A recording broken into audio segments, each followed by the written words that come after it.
All right, we should be live. Welcome everybody. Let me know if the audio is working because I haven't got my headset on anymore. It should be on.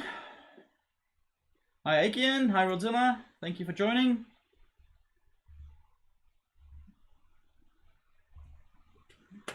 I'll give a few minutes for people to join in.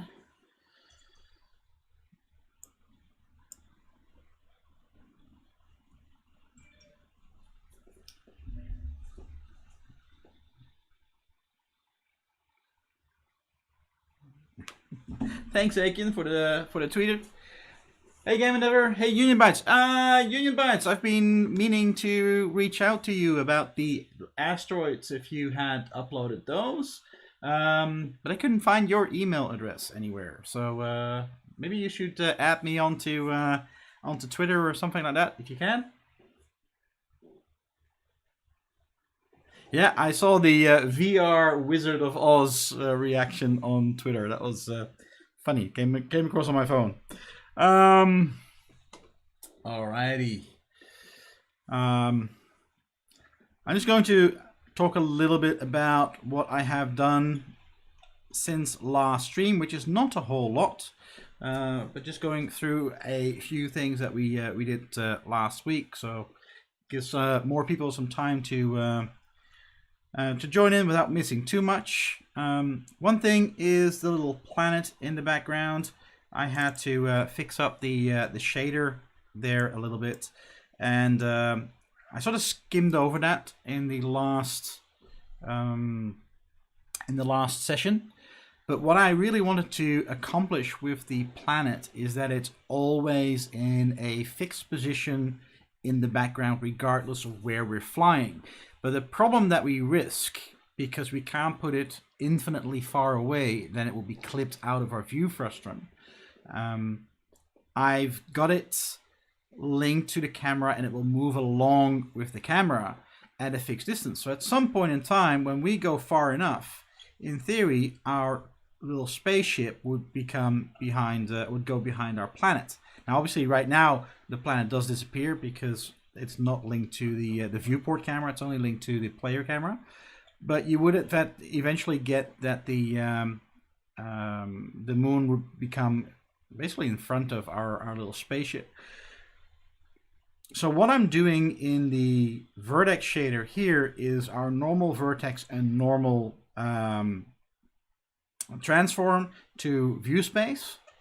But then I am calculating the final position value manually. Normally this last calculation here actually happens in the shader in the background after our Vertex Shader finishes.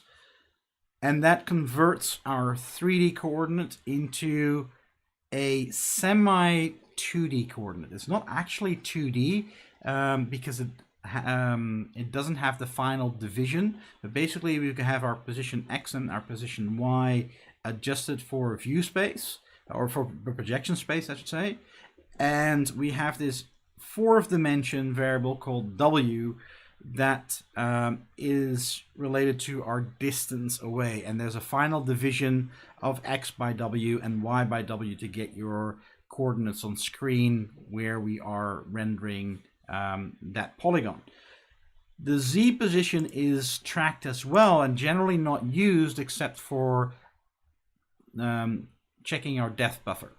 And that is what will enable the depth buffer to display things that are closer to us in front of things that are further away from us. So what I'm doing here, because eventually that Z position will be divided by W as well, is I'm actually setting that to almost a full W value. And that means that we're the furthest away. So as far as the rendering is concerned, is our planet, even though we're rendering a 3D model, we're basically telling it, hey, this is a model without depth and it's as far away as possible. So it will always be behind everything else. If you use W exactly, then the value becomes exactly 1, and exactly 1 and bigger falls out of our Z buffer and things do not get rendered anymore. So one is it has to be 0.999999 in the end. So that is the trick that we are doing there. Hi SSLX, Itumo. Yes, this is VR. This is my little VR game that I'm working on. So we will be using my Index headset today to test things as we're building stuff. So,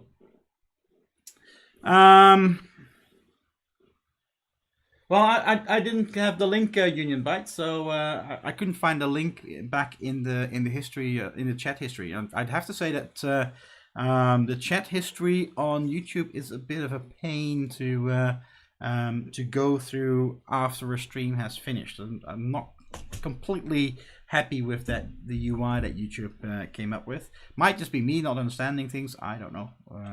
But if you could post the link again, I can definitely download those asteroids and add them in tonight, which would be really cool. So anyway, that is just the trick that I'm doing with my planet to make sure that my planet is always rendered in the background. And yeah, that's what that shader does. But I had a mistake in this calculation. That times 99 had to be in there. The other thing that I changed, we wrote this beautiful little shader for our asteroids to make sure that our asteroids are rotating. And let me go and zoom in on some of these asteroids. There we go. So all our little asteroids are in fact rotating, even though they are in a multi-mesh. So we had our rotation calculation here, and I simply swapped the minuses and pluses around here. If you don't do that, things get all turned inside out. So I had that the wrong way around, so I had to correct that. And now they are turning the right way around, and they're not being inverted. And it also means that my light source that we set up somewhere here, which there we go, which points in the same direction as our light source is coming from, we can actually see that our asteroids are correctly lit up. So if I've got the sun to my back, we can actually see them. And if I'm looking into the sun, all the asteroids are basically, we're looking at the dark side of the asteroids, which is really good.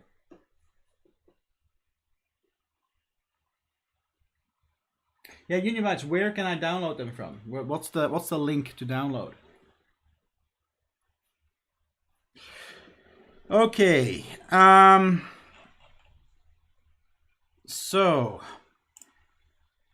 if we go to a top view here,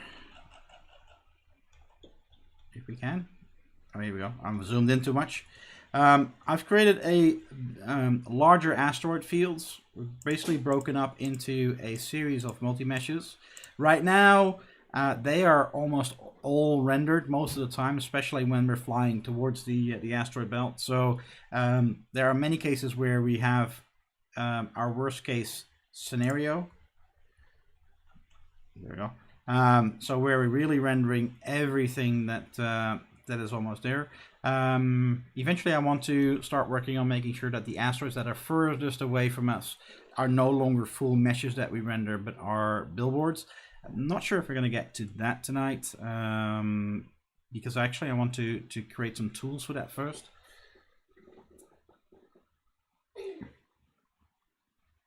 Oh, we can't see the link because YouTube. Oh, lovely. Yeah,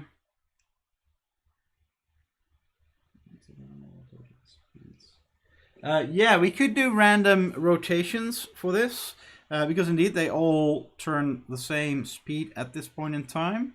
I've only randomized the direction based on their global position. So one thing that we could do,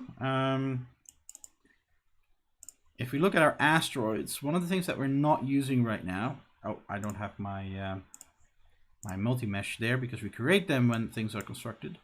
But right now we have our color format set to none, and we have our custom data format set to none. I'm not sure if our custom data format is a single float or a vector, but our color format is. Excuse me. And what that allows us to do, if we set that up, is apply a single 4-element vector to our data set. And we could use that as a color, which is why it's called color format. But we could also use that for our own purposes. We don't have to use it as a color. So one of the things that we could do there is to use one of those floats to encode a speed. So, okay, cool. I'll check my email in a bit. But yeah, cool. That's in there. We'll open that in a minute because I need to be a little bit careful with opening up my email on stream. So I'll have a look at how I'll do that. I can probably do that on my other computer and then copy it to my own Dropbox. Anyway, let's do this first. So let's go and change our color format here to... actually, I need to do that in code. It's going to be interesting because we've got all of our things already configured. Oh, that doesn't change that after we created it. That's interesting. I wonder why it doesn't let me change that. Is it just a reader problem? No, that is not a reader problem. Oh, hey, Akian, we can, I think, report that as a bug on our issue page.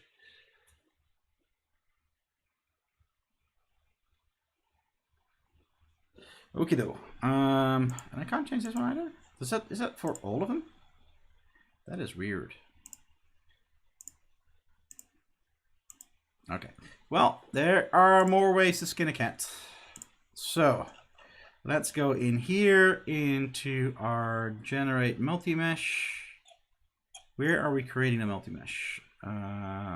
We are doing that here. So when we change the number of asteroids, all right. So multi-mesh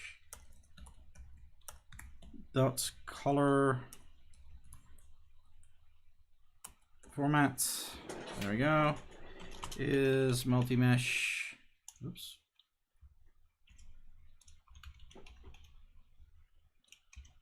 Color floats. Okay, so that should set that up as a color float. So obviously the problem that we now have is that we are going to go and have to recreate this, but that's okay because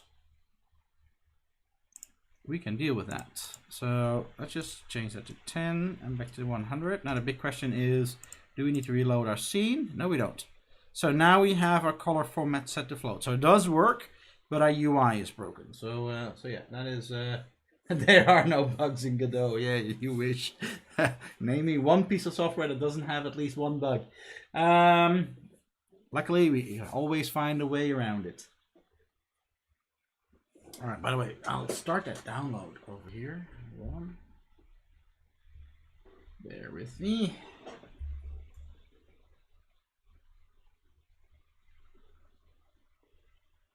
There we go. I got your email, Unibytes. There we go.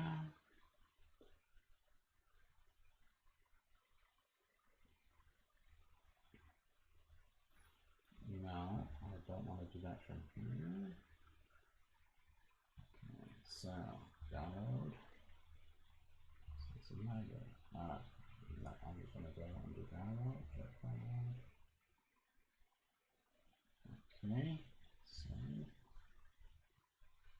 long live fast internet.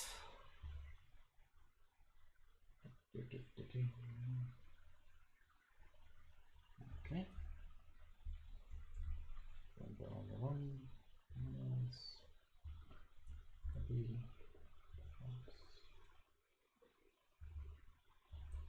Get over there.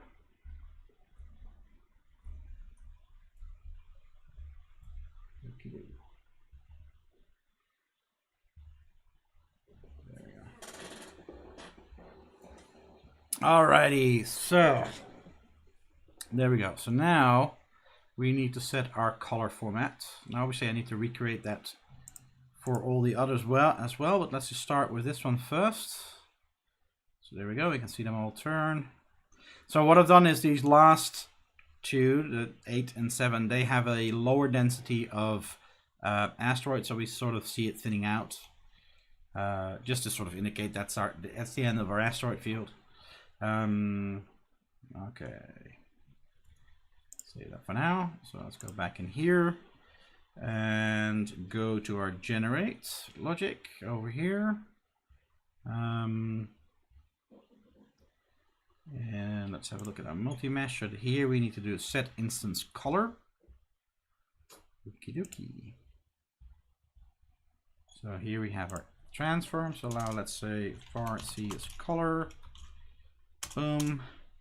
And then we just do R for now. And range. Just do a value between, well, we don't really want 0, but because that would be standing still. So just do between 5 and 1.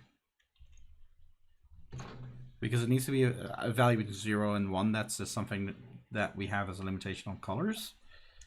And then we do multi-mesh.set instance color index C. There we go. That gets copied into there. And that means that we should now be able to go in here. And I need to remember what is our, what is our variable that we get in here? Because obviously we now want to have a, so we got speed, so we're just going to go and calculate, multiply a speed with our color value, which is going to be, is that just color? Might just be color. Not quite sure. I think that might be our color input. We'll see that pretty quickly. This shader will work both in Glass 3 and Glass 2. Generally, any shader that you write for Glass 2 will work in Glass 3. The other way around, no, because Glass 3 has more options than Glass 2. It's, but it is pretty much backwards compatible. And I'm sticking to Glass 2 for this whole project, so that should be fine. Alrighty, so let's see if we can up this a little bit just to see it. So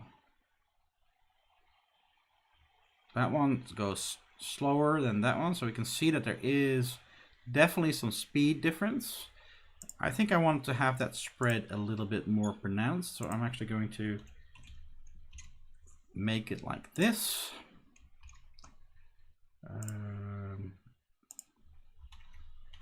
Just up the number. So yeah, we can now see that this one's moving much faster than that one. Do we have any ones that are really slow?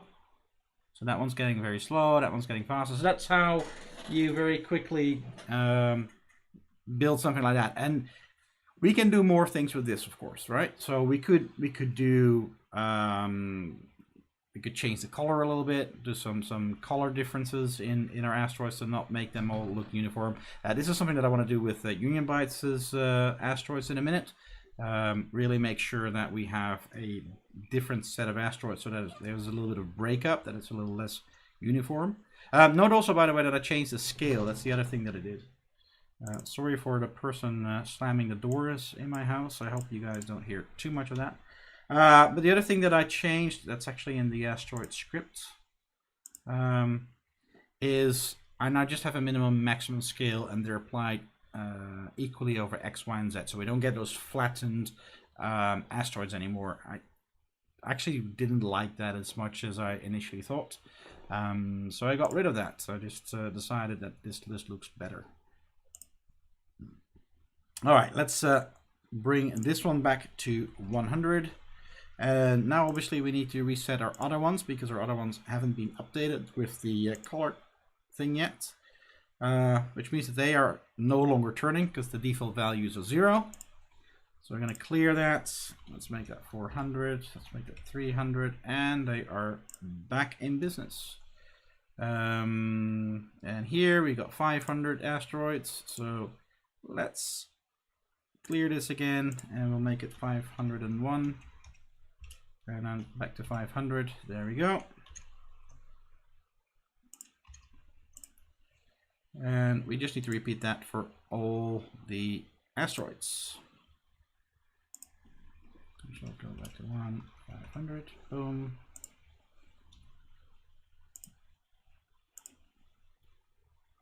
Clear, boom.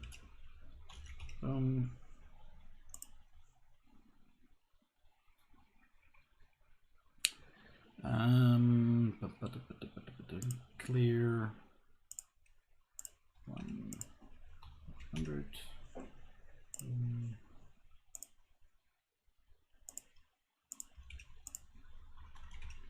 Boom. And the last one. Boom. Okay.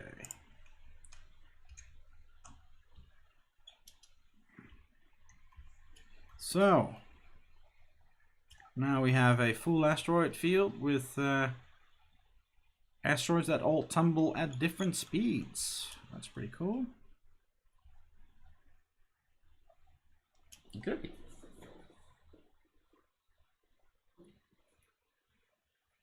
Alrighty. Let's see if our download is already in. It is. There we go.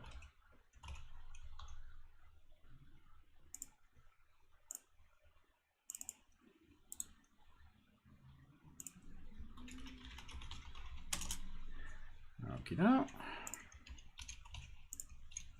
Go and paste them in. Cool. What type of object is this? Oh, GLB. Very cool. Alrighty. So let's let it do its import work. I'll have another sip of my drink.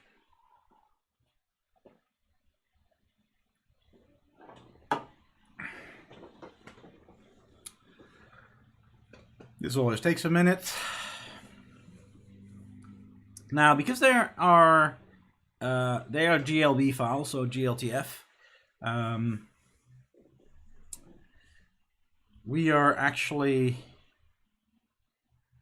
not having any access to our meshes.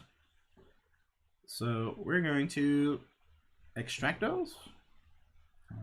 Where did I download them? Here. Bytes, asteroid 1. So let's start with asteroid 1. And we say new inherited. There we have one asteroid. Not sure why it's not textured.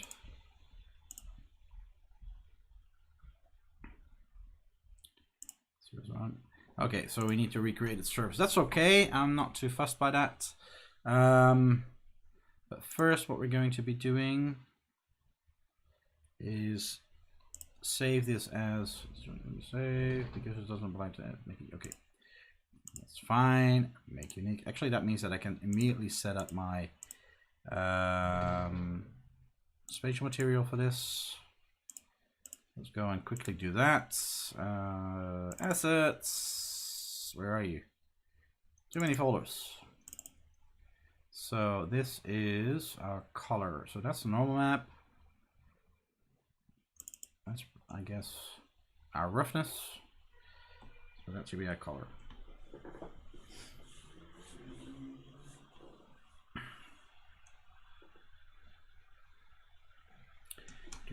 There we go.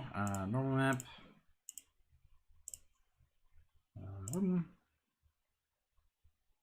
This one looks very funky.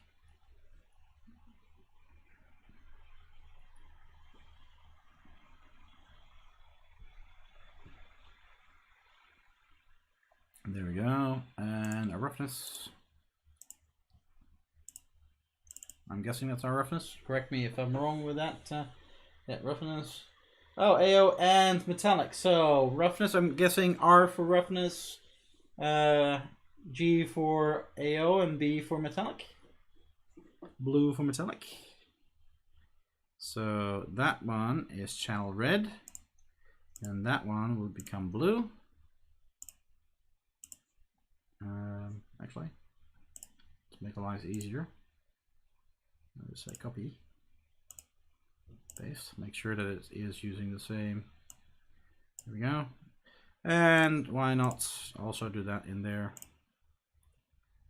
Paste, and that would then be green. There we go. And I remember that that needed to be set as well, or it wouldn't work. But I could be wrong with that. Okay, no, I don't want to save the scene because we're going to extract this now. So our mesh is now set up. We made our mesh unique to our scene, which basically copies the mesh data into the scene instead of leaving it as part of our GLTF or GLB file. So now we can save this, and I'm going to actually save that as a mesh file. I'm going to put that back in Union Dots. There we go. Asteroid 001, I guess.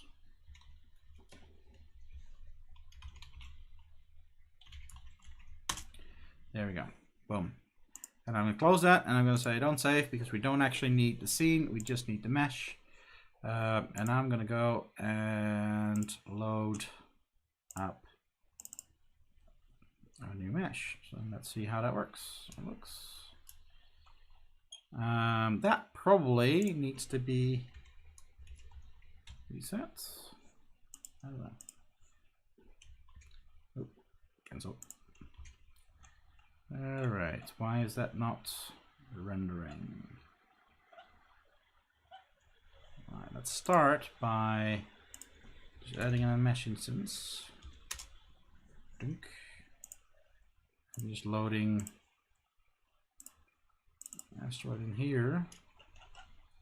That of course is going way into the wrong place. I bet you that this thing is way too small compared to these guys.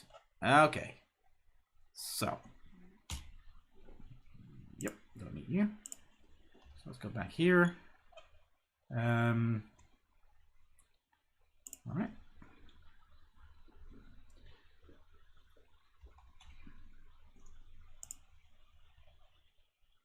I think actually we're probably going to do 550.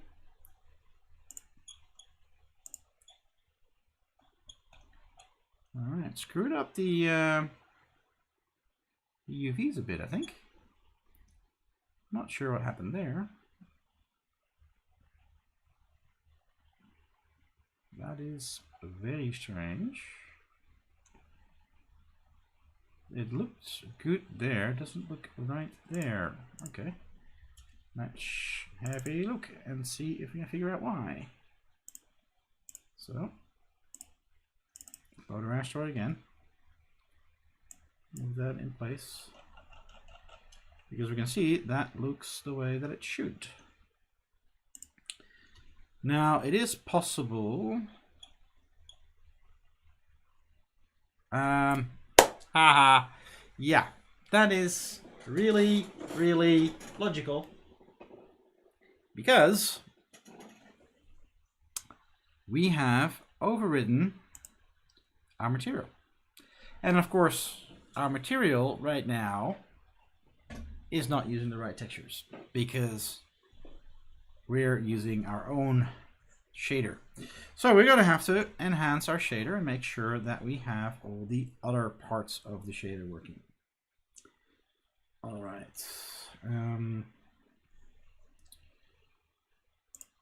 Let's see.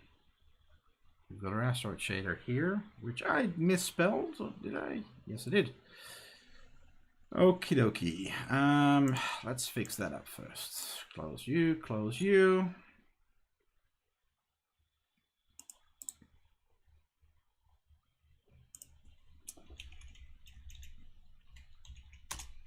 That's just nitpicking.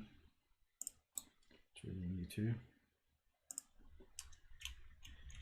So this is our asteroid, our normal asteroid material. We're going to have to create a new one. And we need to go and start adding in our other things. Now, the easiest way to start doing that is to go back to our material. There we go. And I'm going to make that a oh, no, I didn't want to do that. Can I undo that? Yes, I can.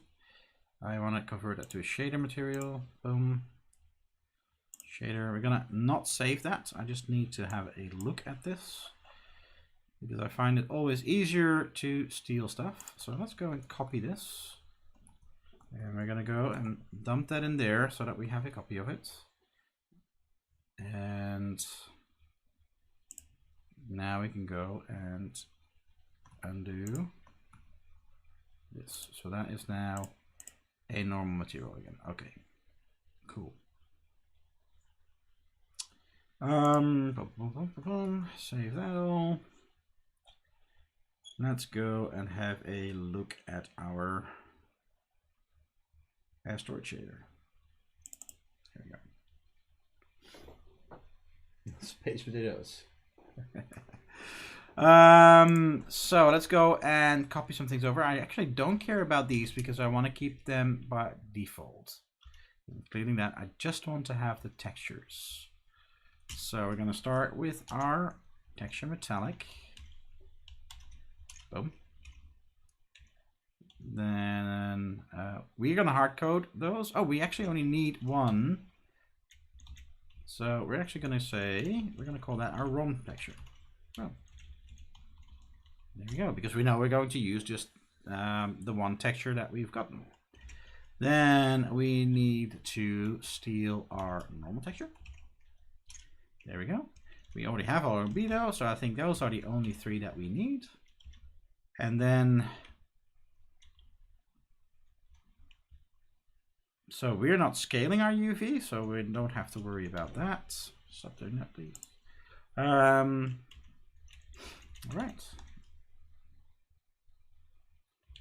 I'm going to copy those two. So that's always a good trick to know, is you can always convert one of Godot's built-in shaders into a shader where you can actually see the code, which is what happens in the background. Oh, that doesn't like that. We don't actually need to do it like that. So, sorry, I am talking in the middle of thinking. RGB. So we can convert that to shader text, and we can see how things work, and we can just copy it over and modify it to our own needs. We don't have to always reinvent the wheel, basically. So we're going to go and use our ROM texture there. And our base UV is just our UV, so we actually can use our UV directly there. There we go. And because we've given this hint white, it gives back a default value if there's no texture set, and this should still work. So our roughness should work the same, but that is now our red channel. And our AO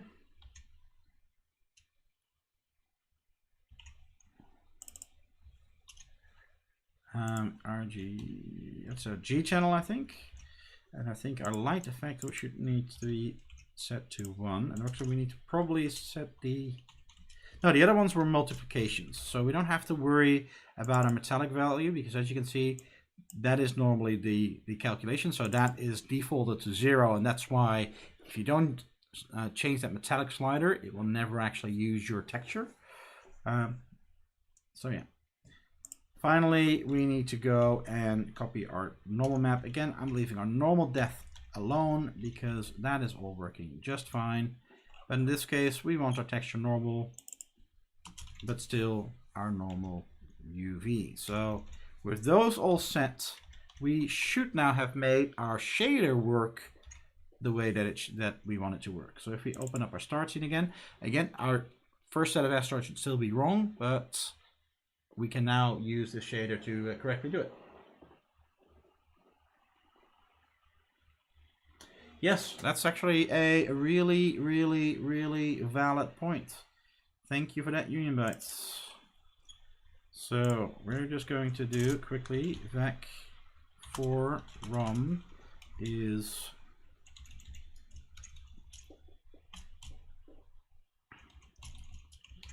and then we do that, and that just, instead of sampling our texture for the same value 3 times, I'm not sure if that's cached actually, might be cached, but but now it's sampled once, and we're using our values right away, which is kind of handy. Alrighty, so that should all be good now. Let's go to our. I want to go to our other asteroids. Oops. All right, they look very, very black. So let's go and have a look at our asteroids here and at our geometry, and here our material override. So that does have that texture. We don't have our ROM texture, and we don't have a normal texture, which should mean that they are white, which is really interesting that it's not. Is that a mistake on our hint? No, our hint is white. Hint normal. That is interesting. Why would that not default properly? Is there something in here? No, that's all fine.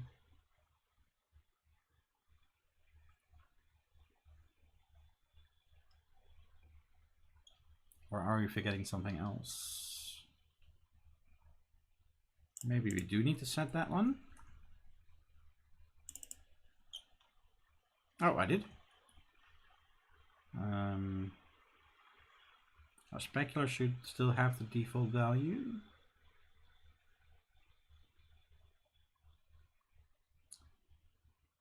I wonder why this is. So let's see if I go and comment it out. Let's see if it's our normal map that's wrong. No. Is it our metallic? Might be. Is it just that one? It is. So that's, yeah, because it will have the default of 1 now. So they're actually fully metallic now without actually having anything to reflect. So probably if I do this, because they're also fully rough. Yeah, now we get really, really shiny asteroids. So in this case, because it's white, that becomes fully 1. Well, we're going to replace these asteroids anyway, so I'm not so worried about that. We could, I guess, put a metallic factor in there so we could turn it off. Yeah, we could, I guess. Might just do that for just for the safety of it. So we'll have our uniform metallic, which we want to be 0. So that becomes a metallic factor. Boom. And let's bring our roughness in as well.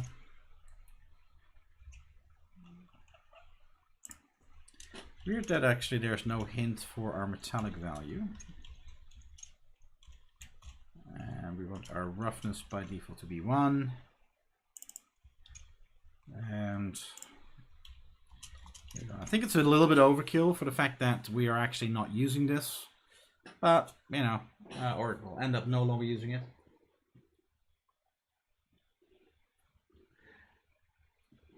Okay, where's my water?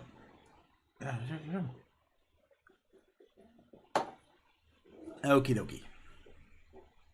So let's go back to these little asteroids that are no longer correct. And we're going to create a new shader material here. And now we're going to load in, that's in scenes MISC, I think. Asteroid Shader. There we go. We're going to load our shader in. And now we're going to go and load our textures for our asteroid. So this was our color texture. This was our ROM. And this one was our there. And we need to go and up that to 1. Okie dokie. And now we actually have some really cool asteroids. Sweet. All right. Now I'm going to just have the different groups one after another for now. So we're going to repeat the same for the other two asteroids. But in the end, I do want to sort of have overlap in the mesh, in the multi-meshes. But that's something that I'll probably just do during the week, or else we just waste a whole bunch of time on that. And I don't want to do that.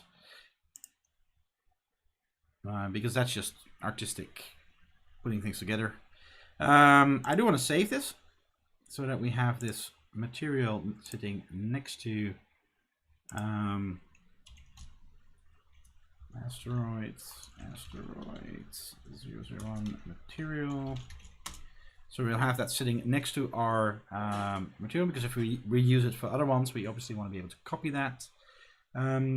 Let's go to our asteroid number 2 and do exactly the same thing. So we start with doing a new inherited in here. Oh, here we have it in different LODs. Did we have that for the other one as well? Did I miss that? No, there we just have the one.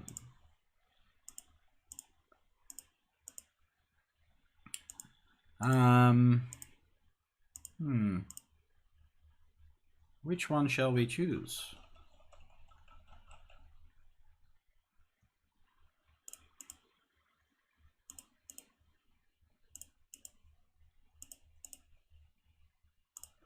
I'm gonna go for the middle one. And we do again, make unique. Let's set up the material just to for complete. So this is just going to be a normal shader material, because we won't actually be using this, but that's okay. But this allows us to set everything up. Asteroids, there we go, because otherwise they're going to convert them again.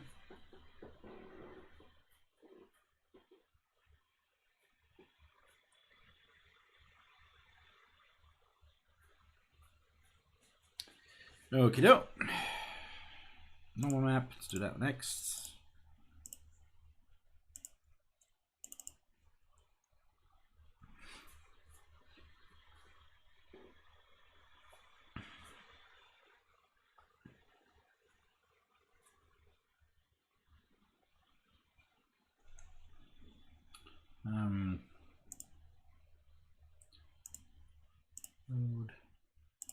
And then that one. Right.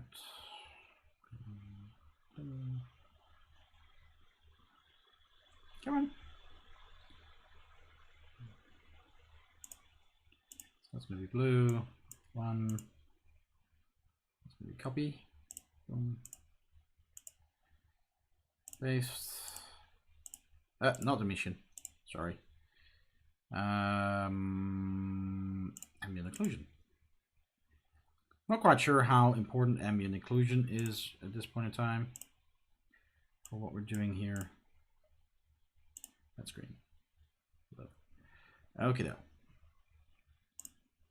And now we can say, whoops. Okay, we did that wrong. So I'm going to go say copy. I'm going to paste it over here because we want it to be part of our mesh data. Mesh. Save that. Save. That saves me typing. There we go. And we don't save our inherited scene again. We just needed to do that to extract the mesh. And here we do the same thing. We're going to go into loading our new asteroid. There we go. What was the size range? 5 to 50. Why not? 5 to 50. There we go. And then obviously here again we need a new shader material. We're gonna load up our asteroid shader, but now assign our materials for this one. So that should be our albedo texture. That should be our ROM, and that should be our normal map. There we go. And now we can go and save that. No? Why does it do that? That's weird. There we go. Let's just do it this way. I wonder why it goes up with that name. That doesn't make any sense. Anyway, what do we call that one here? This room. Saves me typing again. There we go. So we can reload and reuse that later on.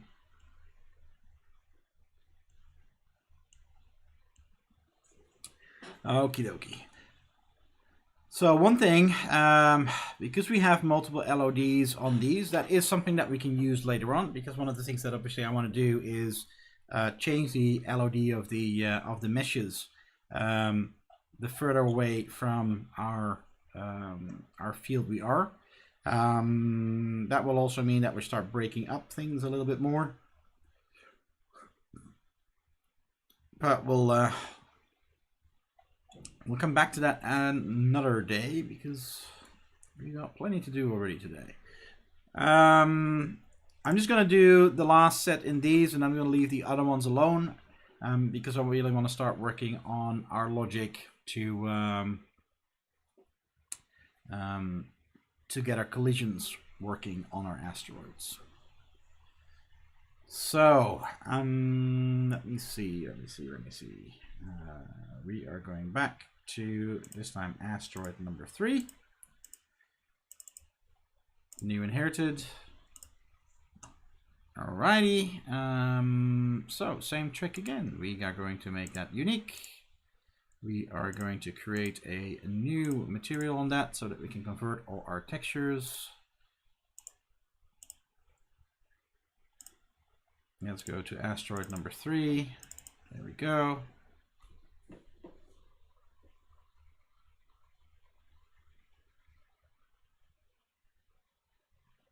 Yeah, so when we look at sizing, it's all about improving our logic that creates our field, right? So right now I'm creating a very uniform field with just randomly sizing all the asteroids, but we could make that far more intelligent. So when we look at the code that we wrote in our asteroids here, and we'll come back to this in a second, we'll just quickly have a look at that. So when we look at this generate asteroids logic, we could bring in our global position of our multi-mesh at this point in time, because again, we're pre-generating everything to save along with our scene. We can pre-generate that all there. We can get our global position there, and we could add some logic which says that, okay, if you're further away from the center of something, then we decrease the density or decrease the size of the asteroids. The other thing, which is a possibility, which is what I've done in my in the lead up to the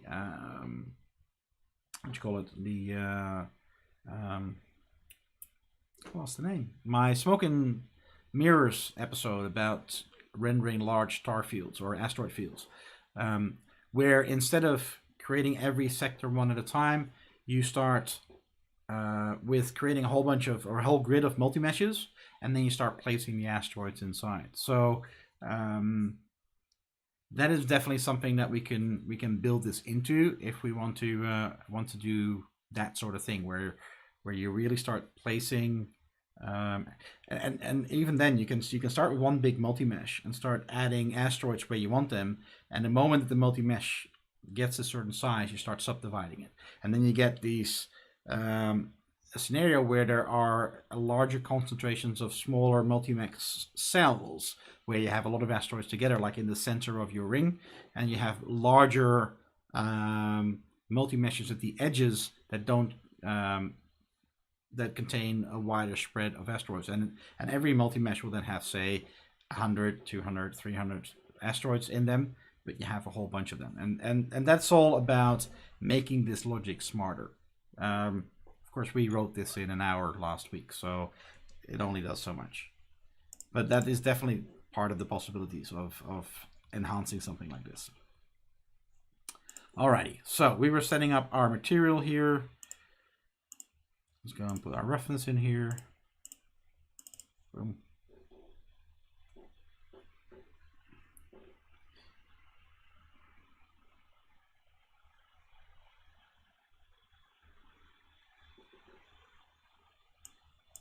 we go. And that one was blue. And again, we're overdoing it a little bit here because we'll never actually use this particular material. It's just that setting this up now allows us to quickly convert all our textures. So a little bit interesting that that it does decide to re-import them the first time that you use them. I'm not quite sure what that's about. I'm sure Jean will be able to answer that question. All right, there we go. So mesh, I'm going to save this guy. I'm going to do the same thing again, select that so that we have the name.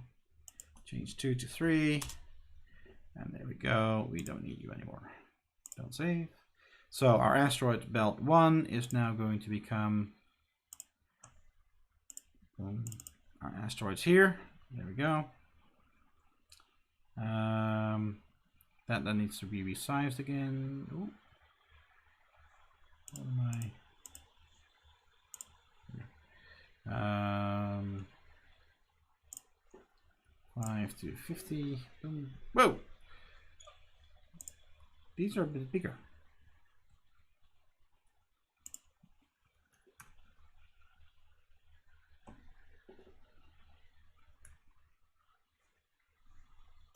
These asteroids were a little bigger than the other ones. Let's just do 15. There we go. That's okay. That's a really dense asteroid field. All right, need to make that a little bit smaller at some point. All right, so same thing here. Create a new shader material. Load up our asteroid shader. And let's load our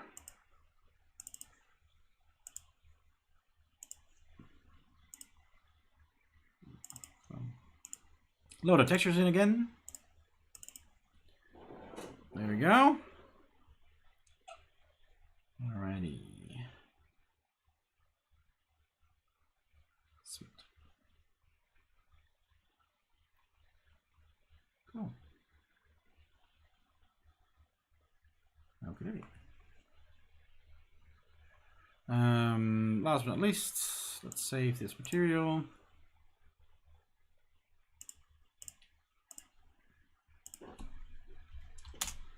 And we can reuse that later on for the other asteroids belt. So I'm probably, during the week, I'm going to rejig this a bit and possibly create more multi-mesh instances instead of the 4 that we have right now, just to break things up a bit. That also allows the allows us to do more of the LOD logic later on, because right now this is a really big space. You know, it looks small, especially because our carrier is quite a big ship. But when we compare this to our little cockpit, and it's a shame that we don't have the craft to go with it. I've downloaded a new one, which I'll be setting up during the week. You can see how small this little guy is compared to our asteroids. So our asteroids are quite big, and then this is about 2 kilometers wide. So now in space, 2 kilometers is nothing. Is it 2 kilometers? Yeah, I think I made it 2 kilometers. And in space, that's really nothing. But yeah, they're big as asteroids at the moment. All right.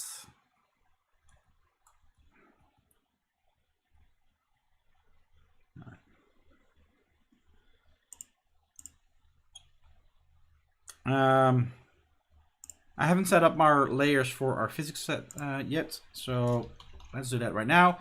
Everything in layer 1 is going to be related to our player, so our interceptor is going to be layer 1. I'm going to use layer 2 to put all our friendlies in. I'm going to use layer 3 to put all our enemies in once we have them. We're going to use layer 4 for all our projectiles. And I'm going to use layer 5 for, actually let's call that our asteroid layer. So that's just going to be the things that are static that we can bump into.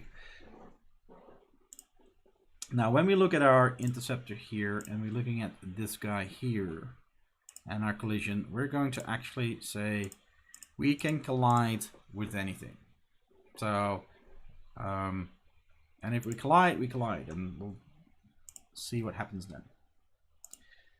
Now, the only other thing that currently has a set of collision shapes is our carrier, which is currently set as a static collider because that's just a prop. And we want to have this guy in our friendly layer. And we don't really care about our mask. I'm actually going to turn it off because this is a static body, so that actually doesn't even, it doesn't move, so it's not going to collide into something. Only things collide into it. Let's see. So that's all that. So now we are going to go deal with our collisions for our asteroids. Now, even though we don't have that many asteroids yet, we have about 500 in each of these groups. So 1, 2, 6. So that is about 3,000 asteroids plus the 200 or 300 that we have in there. So it's not a whole lot. It's going to be a lot more. So if we start breaking this up more, then obviously we'll want to have many more asteroids in our scene. We're not going to create collision shapes for each and every one of them. If we do that, I think Bullet will start having a hissy fit and not like us very much. The other thing that is very important is that as far as collision shapes is concerned, we are going to use spheres. We're not going to try and make a perfect collision shape, because the only thing that we are interested in here is, as we're flying through our asteroid field, is that if we get too close to one of these asteroids, we bump off of it instead of flying straight through. That's really the only thing that we're trying to do here. And we might eventually take damage and stuff like that. We'll figure that out as time goes by. And this is also another reason for us to not use these multi-meshes that span a really big amount of space like we're doing right now. We actually want to start condensing that into smaller chunks. So eventually we'll probably end up changing this to have a number of smaller multi-meshes, each handling a smaller quadrant of asteroids.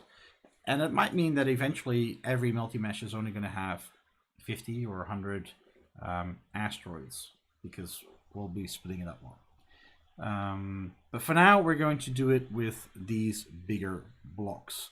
And the way that we're going to be doing this is that as we get close to our area of our asteroids, we want to trigger creating the collision shapes, or the collisions, I should say, because we're actually not going to add collision shapes in there. We're going to do this directly on the physics engine. And when we leave that space, then we're going to disable that again.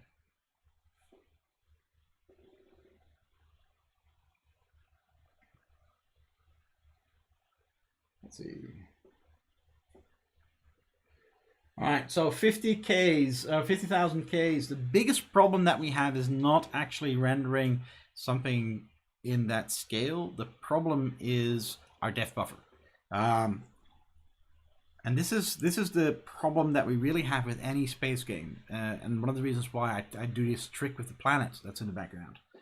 So when we are looking at our player scene and we're looking at our camera, you already see that my far distance is right now set to 8,000, which, you know, right now we're working in meters, so that's 8 kilometers away, which is on a 50,000 kilometer asteroid belt. That's nothing. But even at that scale, we can see, and actually I'll show this off because it's actually a good thing to see. So let's just go and have a quick little test. What I'm going to do with my disappearing head again. Let's go and center that again. There we go. Still need to fix that thing. If we're outside, we want to go. Okay, so keep your eyes on the little spaceship in the background. I need to get far enough away. Yeah, starting to show up. I want to fly a little further still. This does look very cool flying in between these things. Okay. So, take a good look at what's happening to our carrier. You can see that it has this really weird effect where you can see that the skin of the carrier is all broken up, and you see it's flickering and doing weird things. And when I come closer to it,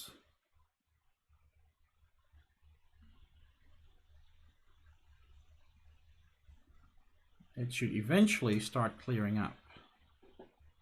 Here we go. See, that whole flickering thing is starting to disappear, and now when I'm close enough, everything is hunky-dory. And the reason for that is, and I'm going to come really close up to our...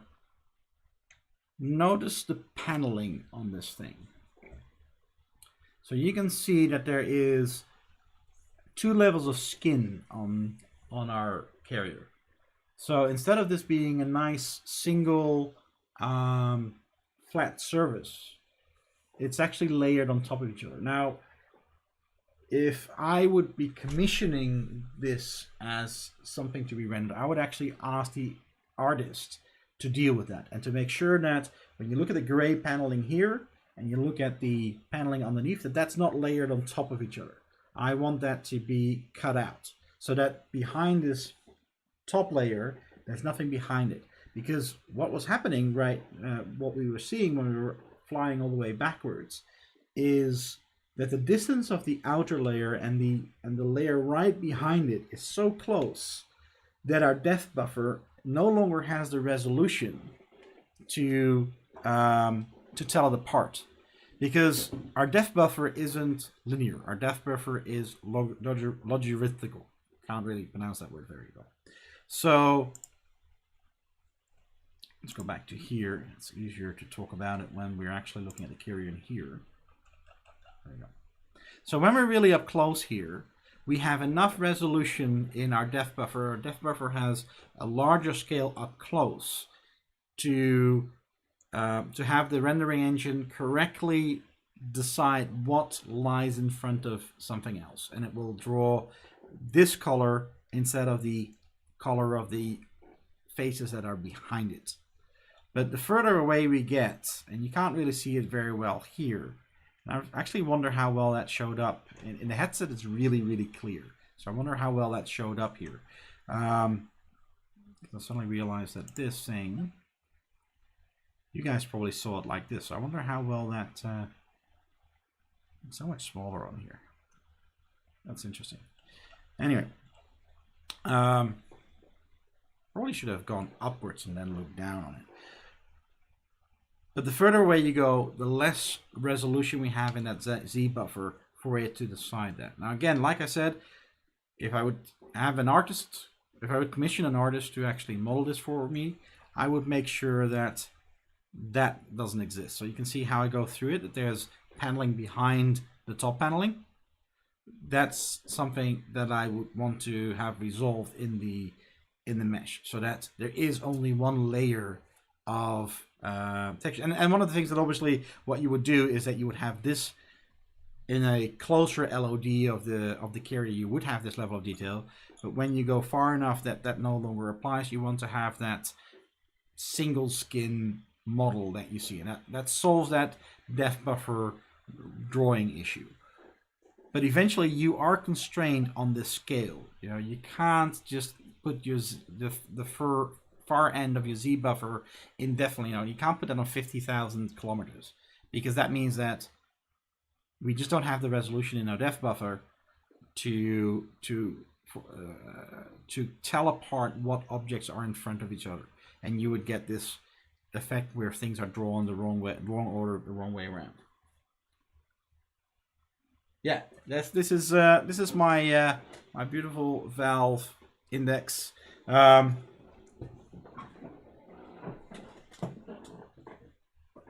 With the Knuckles controllers, but we're not using them today. We don't need hand track controllers for a space game. I've got a couple of other headsets behind me. We might see how well this runs on a Rift S in due time. I don't think this will run very well on a Quest with the poly count that we currently have. We would really need to optimize a whole bunch of these objects and probably make the shaders a lot simpler as well. Although the fact that everything's lit with a single light source, with then the effect lights over here notwithstanding, yeah, could potentially work just fine.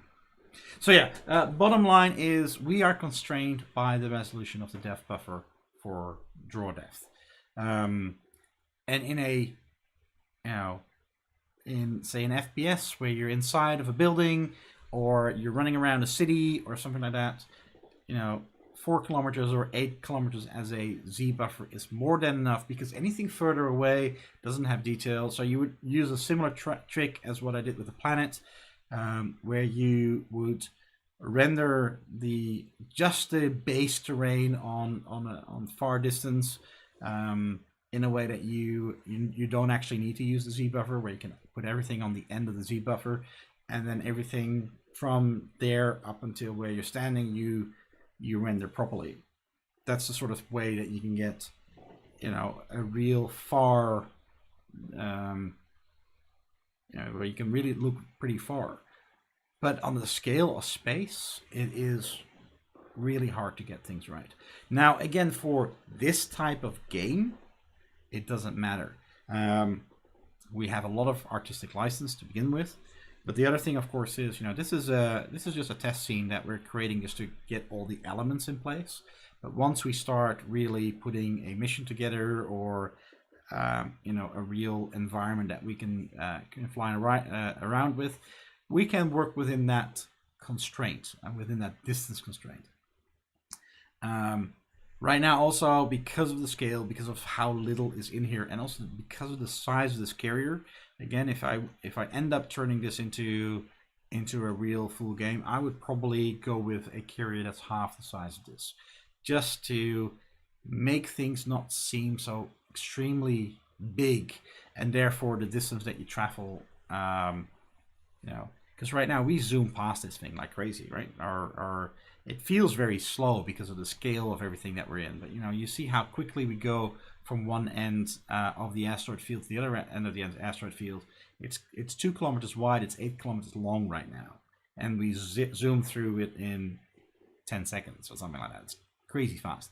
So obviously, as we scale things down a bit, as far as the carrier is concerned, and we actually have some proper scaled objects in there, once we have some enemy fighters in there, and we really get a proper sense of how big our fighter is compared to everything else, then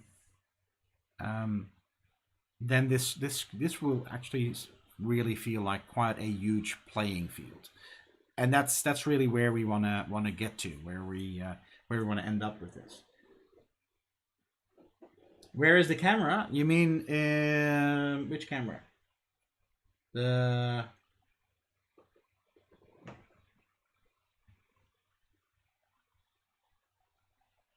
Okay, so yes, when right now this one is obviously static.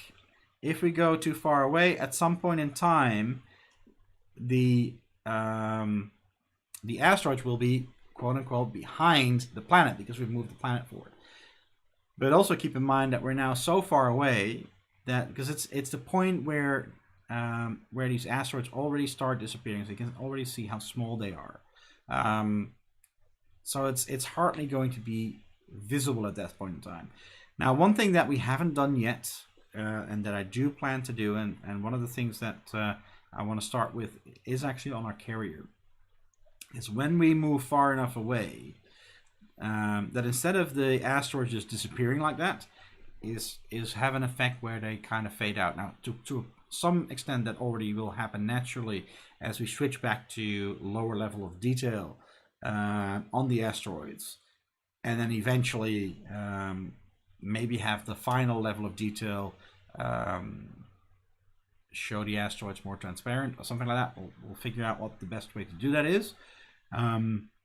But again, once we dress up this thing and we actually have a real environment that we want to, first of all, for the mission that we're playing, we might not ever get far enough away that these things start getting obscured.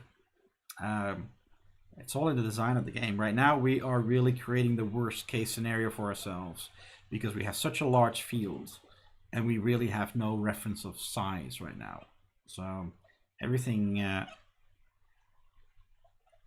we zoom past it so fast right now. So yeah. Anyway, let's put that back to size.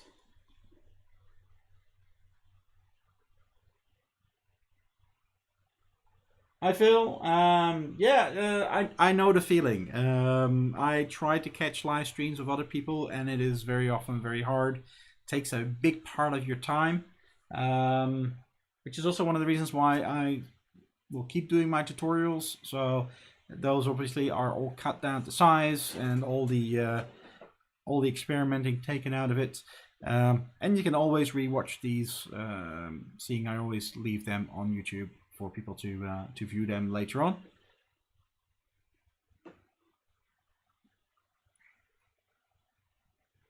Okay, so the field of view is defined by this guy. We don't have any control over the field of view. Field of view you can't change in VR because if you try to do that, it screws up the whole display. So we are actually getting the projection matrices that we need to render with from the headset. Now, with the index, the really cool thing about the index is this little button over here. And when you rotate that, I don't know if you can see this move, but you see that the whole segment moves forwards and backwards. So obviously when it moves backwards, you create more space in the headset, which is important for someone like me who wears glasses. But because now the screen is further away from you and the lenses are further away from you, the field of view actually diminishes a little bit. And when you move it all the way close, and you have the screen as close to your eyes as possible, the field of view is the maximum what this headset can do. Now, I don't know what the exact specs are. I think at the maximum here, they claim that the field of view is around 110 degrees. 110, 120 degrees, something around there. So when you look in Godot, and you look at your AR/VR camera, this is set to a field of view of 70, which is meaningless. This setting is being ignored. It's being completely overruled by the headset. Similarly, because this is all running over OpenVR, so it's Steam VR that is actually handling everything for us. So if I hook up a different headset that has only a 90-degree field of view or a 100-degree field of view, it will automatically adjust that, and we will render at the correct field of view for the headset. So that's something that we don't actually have to worry about when we program one of these games. It's all taken care of for us.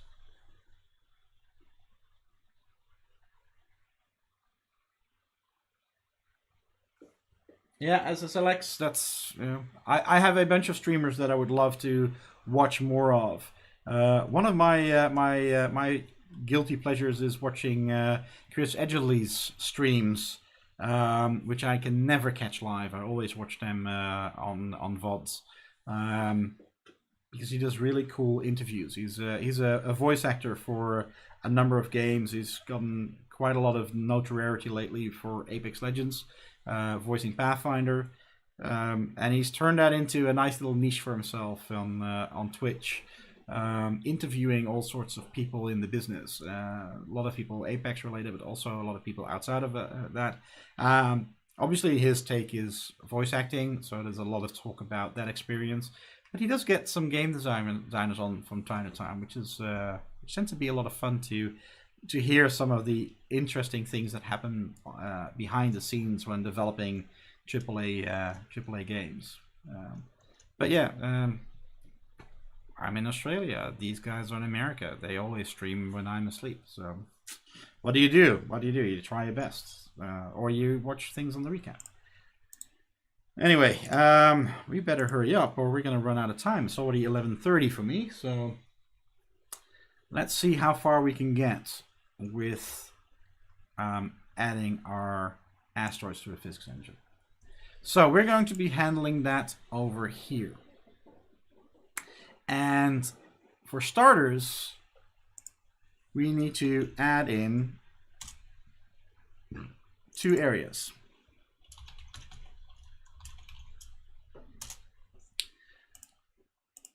And those areas are going to be used to detect when our spaceships gets in range of this asteroid field, and we want to create or enable our physics objects for our asteroids, and we want to know when it leaves. Now, I don't want those to be the same volumes, because else if you're on the edge of the asteroid fields, we might start creating it and removing it and creating it and removing it and creating it and removing it. So we want to make the leave area slightly bigger than the enter area, so that as we get close to the asteroids, we create all our collision shapes, but we have to move further away than where we started before we decide to clean up.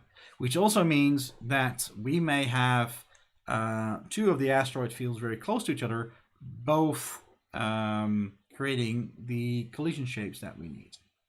Now, again, bear in mind that right now we have these big 2-kilometer wide asteroids segments, and I want to make that smaller blocks. But for tonight, we are going to use the large setup just to see how far we can get with this logic. So obviously, these both need collision shapes, and that's going to become a box shape. And I'm just going to give that an extends of 10 for now, which of course right now doesn't mean anything because we set everything up with our script. Now the same thing for our leave, your box shape, and I'll make these a little bit bigger to demonstrate the effect. And the other thing, of course, is I forgot to do that on the other one as well. So we need to make these local to scene because every one of our asteroid belts may have different sizes, and therefore we need their own collision shapes. All right. Now I'm not going to worry too much right now about changing the sizes. We're going to implement that all later on. What I do want is, actually let's first set up our collision layers. Now in this case, with an area never hits something. An area only detects something entering the area. So we really only care about the mask. And the only mask that we care about is our player. We don't care about anything else entering our asteroid belt. So we can leave that the way that it is. So what we now want to do is we want to detect our body entered on our detect enter. And that's now added into our script over here. And we'll leave that alone for now. And now we do our body exited on our detect leave. Connect that up and we have our leave. So when our player enters this part, this particular asteroid belt, we get this called. So this is where we're going to set up our collisions. And when we leave, we get this called. This is where we leave our script. I need some more water. I'm going to be dangerous again.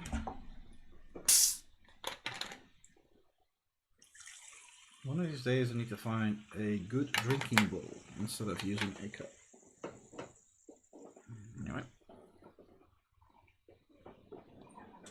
That's why I move it far out of reach of my computers. All right.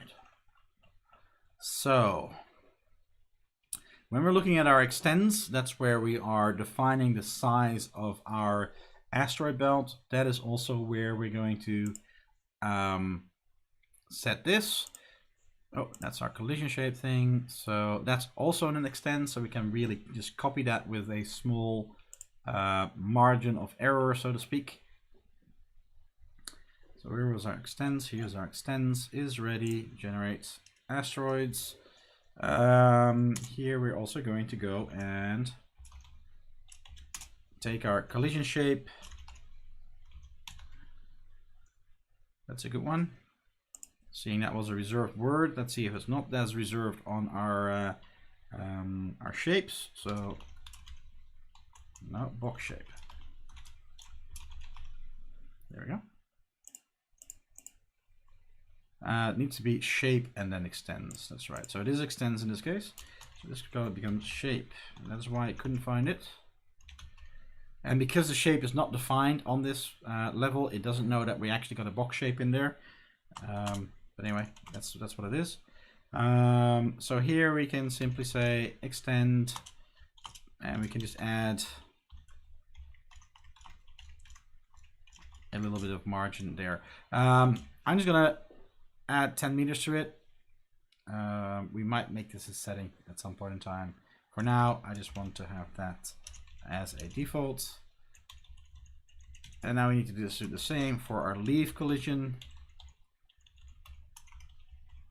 Actually, we make that quite a bit larger. There we go. And again, we probably should do that as a setting, but for now we will hard code those. And actually, come to think of it, I'm not going to do that here. I'm purely going to do that in our ready. Here we go. And I'm not even going to do it like that. I'm going to do, is that an engine? I always forget. Where is editor hint? It is an engine. Okay. If engine editor hint, and that needs to be not. So I'm only going to be setting the extents of my areas in runtime when I'm actually running the game. I'm not going to do this in any other situation. All right. Let me think. Is there a nice way that we can test this? That is then the next question. Let's have a look here.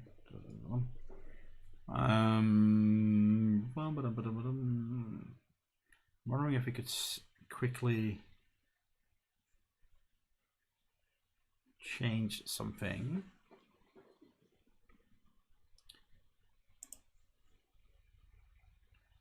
We have our material override already set here.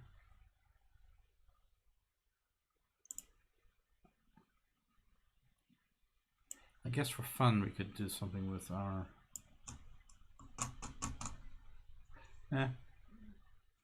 we will actually go and deal with that physics agent. Okay, now I haven't done this for a while, so bear with me while we read up a little bit on some of this stuff. Because there are two ways of creating collision shapes. One is we can create a nice static body in here, and then underneath this we can go and create a collision shape for every one of our asteroids. We only need a single static body that can work as a single unit, but we do need those collision shapes for each and every asteroid. So that's one way that we can organize this. But the other way is to create the shapes directly on our physics server.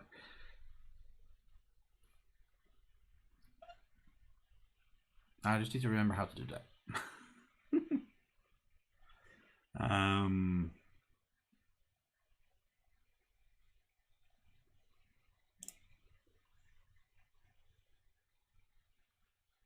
No, that's just this body itself.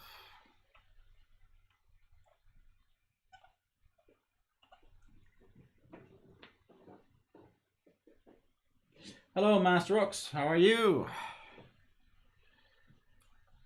All right. Well, when we forget stuff, it is always a good idea to have a look at how things work in Godot itself. And the thing that we are going to look at where this technique is applied is a grid map. So, where is our grid map? What does that fall under? not grid map itself. That might actually be a module. It is a module. Look at that. All right.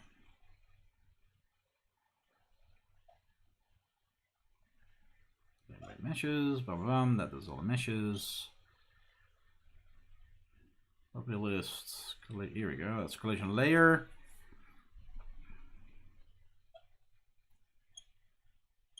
It's mesh library.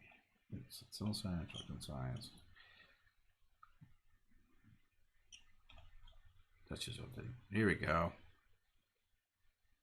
So we create a new body for our object, and then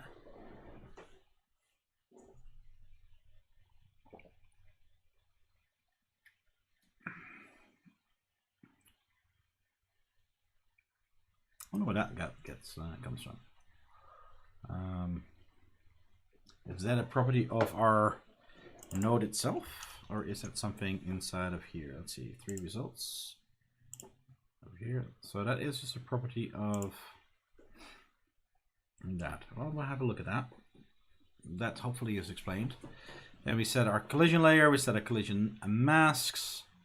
Oh, look at that. It does the collision hints inside of here. That's interesting.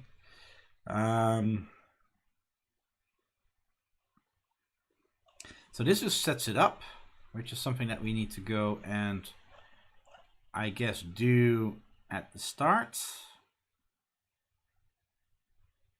Okay.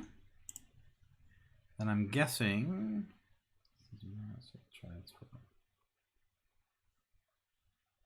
Tree. I'm not quite sure why that's needed. So it's doing this for every group of elements that we have. We are just going to do it all in one. Okay.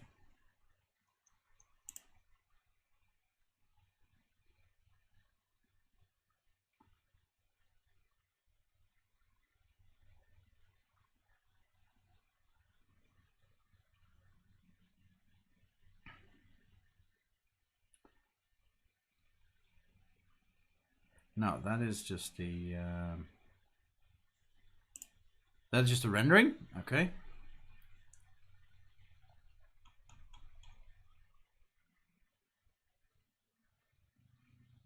Set state.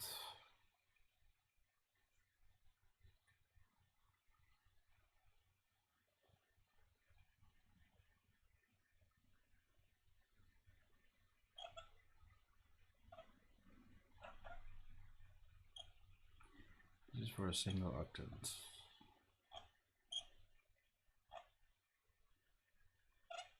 Here we go. Body add shape. That's the one that I was looking for.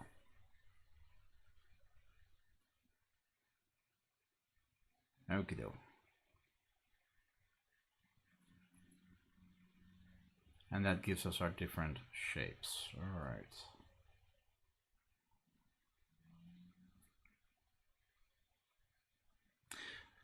Starting to wonder if we should just create them and then just enable or disable them depending on getting there. That might be. Let's actually do that first and see if that is performant enough. And if not, we can always do it directly, because I think this works really well if it's static, like with the grid mesh. I think that for us, what we're doing, we probably are just as well off doing just the normal static body over here, and then creating our collision shapes underneath here, but just enabling or disabling them.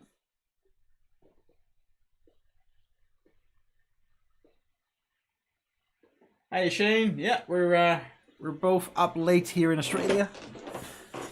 We can keep going for a little while. So I'm gonna leave my static body here. Obviously, in this case, we are going to put this into our asteroid layer. We're not gonna worry about our mask. The rest we're gonna keep the way that it is. And what we're simply going to do is the very first time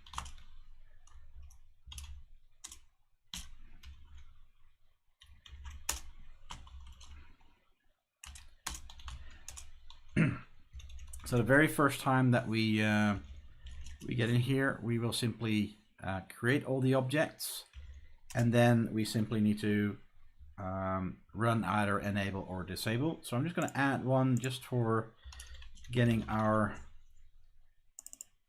disable. That's it. Getting our path right. So here we just do for child in static body dot get children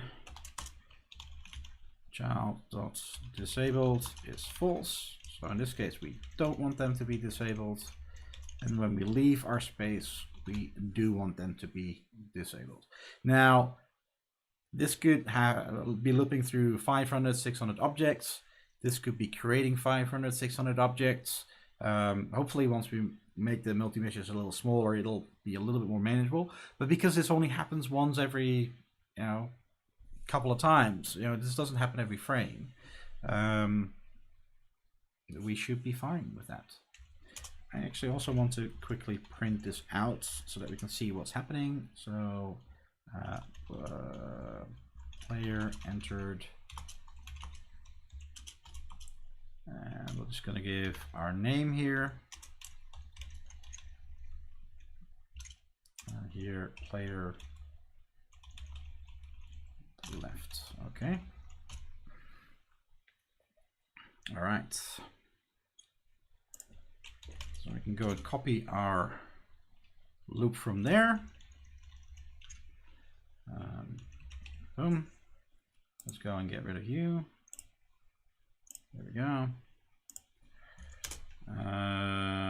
For collision shape is collision shape dot new.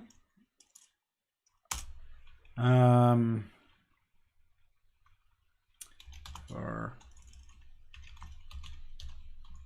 box shape is box shape. No, not box shape. Sphere shape.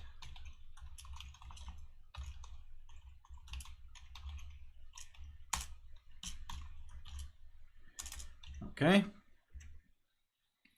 So now we're going to do exactly the opposite. We're going to do get. Oh, that needs to be on multi-mesh. Multi-mesh. Get instance transform index. So we're going to go and get our index transform because we need to get a few things from there. Oh, we'll also quickly assign here collision shape dot shape is sphere shape, so we don't forget that. All right. So now that we have our transform, there's a couple of things that we can get from our transform.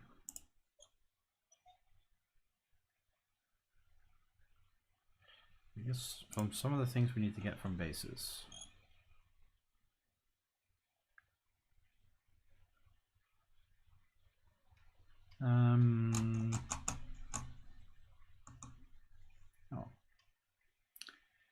We will work with that in a minute. Where is my asteroid scene? Over here. All right. So the first thing that we're going to do is, we actually need to add our collision shape. Static body dot add child collision shape. So we're going to add our collision shape, but we're going to set our collision shape's position after we add it. So now we can go and say collision shape dot global transform is t. Now global transform dot origin t dot origin. I just want to copy the origin because I don't want to copy the scale across. All right, but we do need to size our collision shape correctly to this asteroid. So we need to get the scale that we applied to the asteroid. And we need the original size of our asteroid, and that's going to be a little bit more challenging. But let's start with getting the scale. And that was why I was looking at transform and our bases a minute ago. So I'm guessing that that might not be actually a method here. But that doesn't really matter, because one of the things that we made our lives easy with is that we're now applying a uniform scale. And what that scale does when we apply our scale to our basis is it basically scales up all the vectors of our matrix, of our rotation matrix. So we just grab one and we get the length and we know what the scale is. Easy trick. So we just grab the x and we grab its length. Now we know how much we've scaled our asteroid. All right. Before we continue, is there? No, it's not. Where is it? We need to go to 3D for that.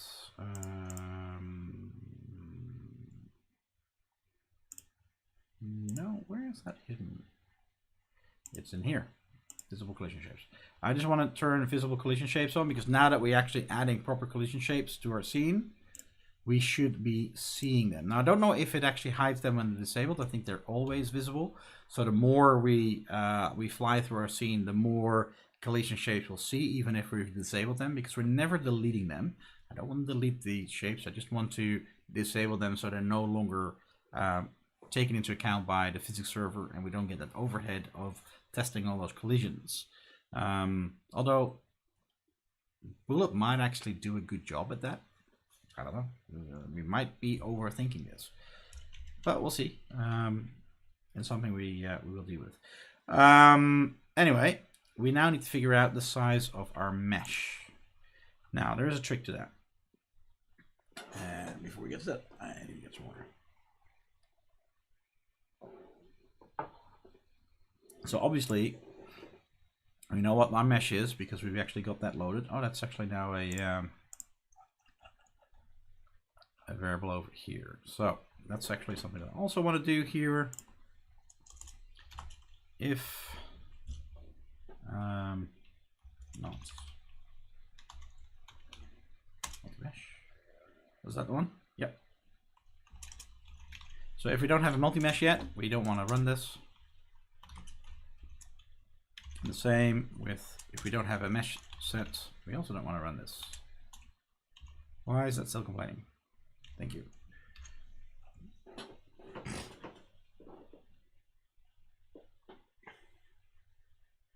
Well, you know, 2D space shooters are fun as well, so, you know, don't talk yourself down.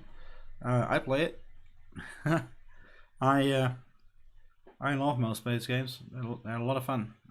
One of these days I actually want to build a 4X game like Masters of Orion or something like that. Probably as a 3D game, but not as a VR game.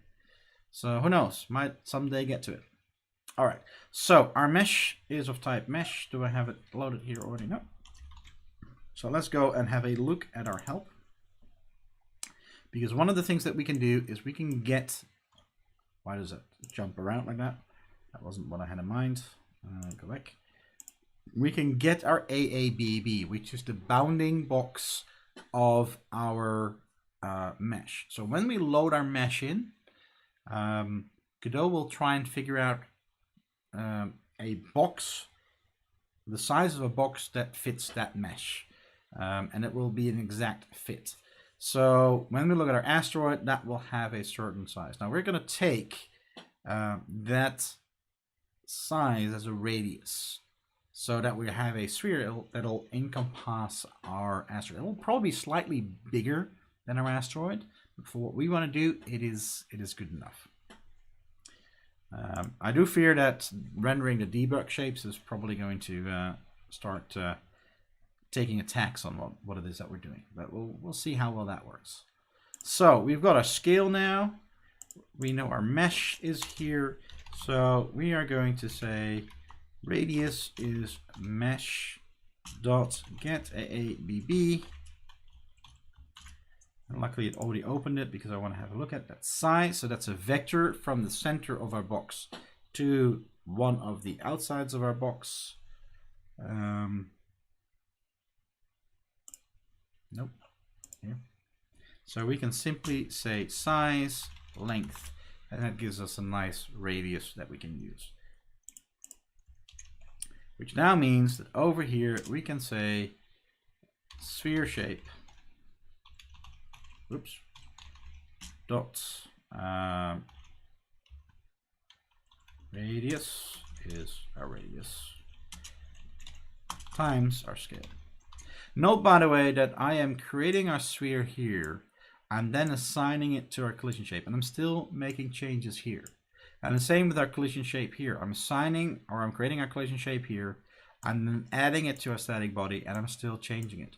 I'm adding the pointer to it. So even though I've already added this as a child, and even though I've already made that the shape of my collision shape, I still have a pointer to our object. So it's modifying the object that is now contained within the collision shape. It's very important to know that. So yes, I'm doing this at the end, but it still affects our shape. It looks weird, but it works. Okay, so in theory, that should work. I probably have done something wrong. We will find out really quickly. Let's go and have a look and see how well this works.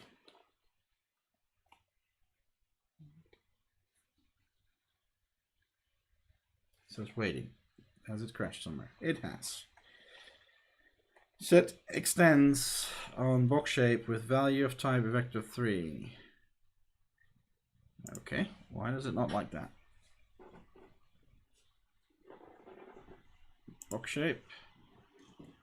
Ah, with a T. That's how it got around our... So that's something that we got wrong in another place as well. We actually called this extend, so that is actually extend with a T. Love the English language. I'm glad I am not a native English speaker. Ah. I'm allowed to make mistakes like that. All right. Here we go. Oops. Stop. So we can see the collision shape of our fighter. Let's go back into our fighter. All right, and we can also see the shapes of our area boxes here. There we go. So in theory, the moment that we go in here, we should suddenly start seeing... Okay, boom, crash. Oh, there they all are. All right. So we are indeed seeing a whole bunch of these guys. Oh, and I am now hitting them. But it doesn't look like they're in the right spots. And that is because I am using... Yes. I should not have been using the global position, or I should not have been setting the global position here. So what I've done wrong is I've done global transform here. Now our transform inside of our array is actually the transform in relation to where our asteroid is placed. So we need to actually set our normal transform like that. So we did see a big hiccup when this got created. Maybe we need to move this to the start. I'm not sure. Maybe we even need to make this part of our generation script. We will see. But it might just be a factor of our visible collision shapes. And that might just be the reason why grid maps are not creating this as objects, but they're creating it as directly on the physics server, which might be something that we need to change then. That is not running. Come on, run. But that's half the time what development is experimentation and just figuring out what it's doing. Alrighty. Let's go.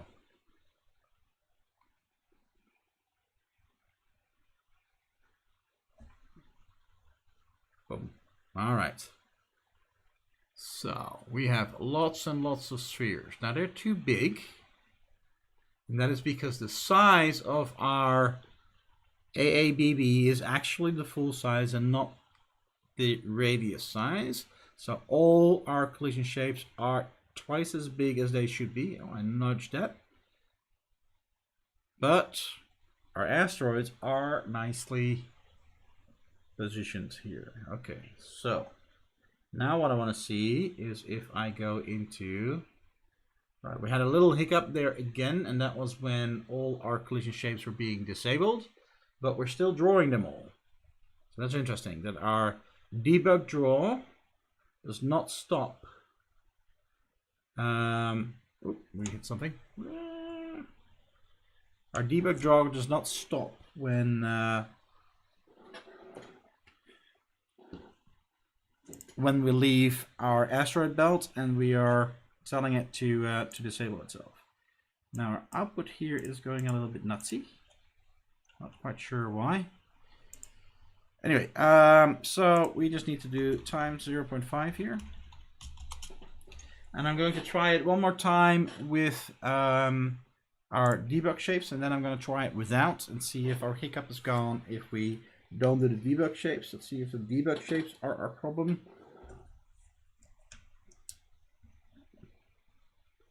Or if actually creating these things is what is causing our hiccup. In which case we need to start thinking of a different strategy. Whoa! Okay. That was pausing again. So now we can see that our collision shapes are pretty much the right size for our asteroids. Now, when we look at this asteroid, you can see that the tail of this guy is slightly outside, but that is because it's not properly centered. So the size of our collision shape is correct, but because it's not spinning around its center, it's slightly spinning off center. That is why it is going slightly out. But I don't really care too much. It is good enough that we can actually not get closer to our asteroid. So we have the effect that we want. Alrighty. So let's see if these guys are working properly too, because this is a slightly different mesh. So here we can see that this guy is nicely rotating inside of its collision shape. Now, other than creating these guys, it does indeed look like Bullet is not really having a whole bunch of problems with this. So yeah, that might give us reason to not worry too much about this. All right, cool. Anyway, let's turn our debug off and see if that actually does. Oh, debug shapes, I mean. Here we go, visible collision shapes. Let's see if that solves our hiccup. And if it doesn't, we definitely need to go and update our strategy a little bit. Alright, here we go. Let's see if we have another hiccup again when we get too close to our asteroids. Yeah, we still get a hiccup. Alright.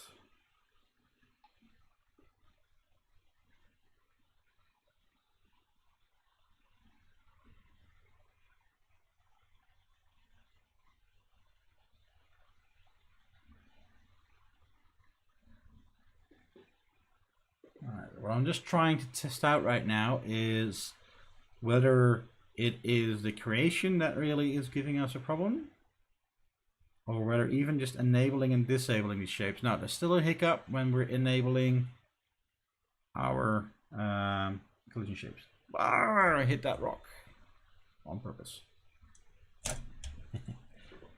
I'm kind of stuck, so I need to go. Pick it off. There we go. All right, so our collisions work, but we have a blip when we create them. Okay, cool. How are we on time? We're running out of time, but let's see, because we've proven our approach. That's at least a good thing. We can create our shapes, and we have basically got two ways of dealing with the hiccup that we experience when we create all these. The first is that we go down the same route as the grid map, and that is that instead of creating nodes within our scene tree, which has some overhead and allocation and stuff like that, we're going to create these directly on the physics engine. But that might be the same result. I don't know, because I've never tried that. The other option that we have, which we probably will end up doing anyway, is making smaller but many more areas where we have our asteroids. So that we are not creating 500 collision shapes, we're creating, let's say, 50 at a time. That might still be too much of a hiccup. I don't know. But I think we need to figure out first whether we can create this through our physics server first. Based on, oh, I closed it. That wasn't very smart. Okay. Based on what we found here in our grid map. So, that's the wrong one. So let's see if we can follow these instructions and see if we can understand what it is that they're doing and whether they indeed do what we want them to do. Okay. Asteroids.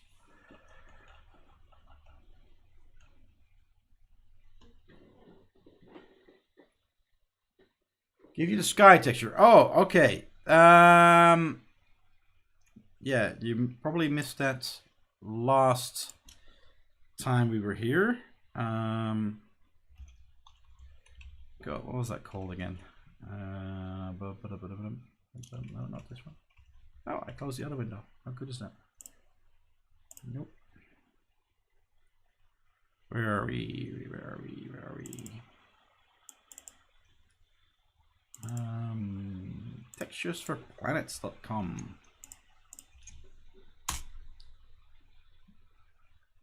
Go and no, that's for that one. Sorry, that's the wrong one. This one.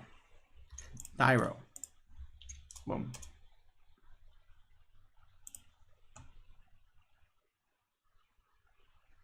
So Tyro created this beautiful tool for creating a skybox for these things, and all that you can, you know, it's just random generated. You can turn some things on or off. And what I did, and I need to upload the source code for that.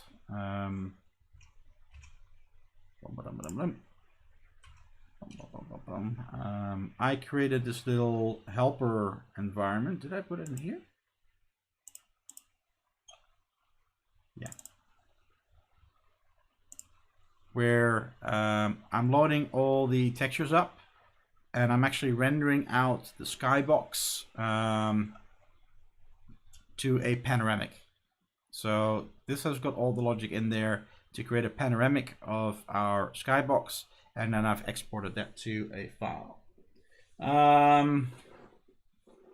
So I need to put that online at some point in time, that little skybox creator. It's very basic code, but it turns a skybox into a panoramic background.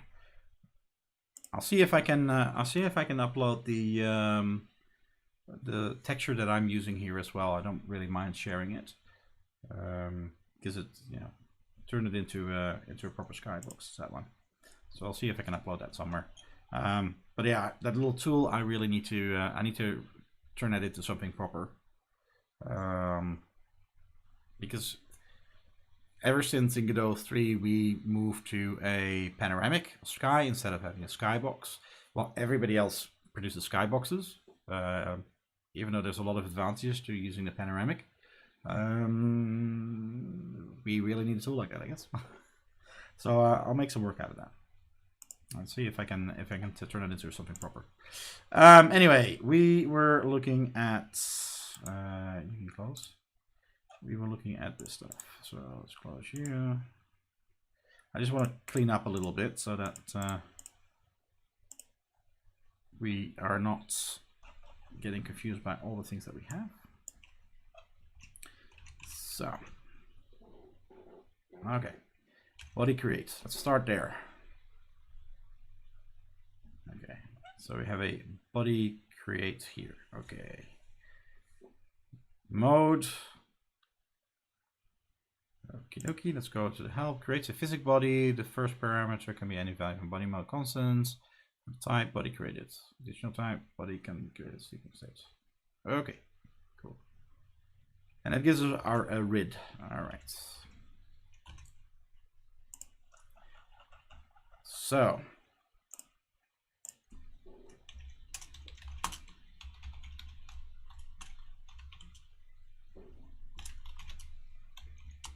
There we go.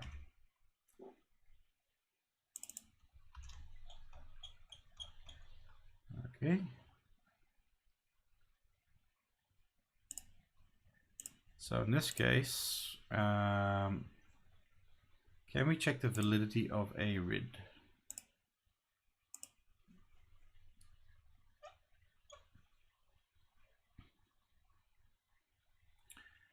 Okay.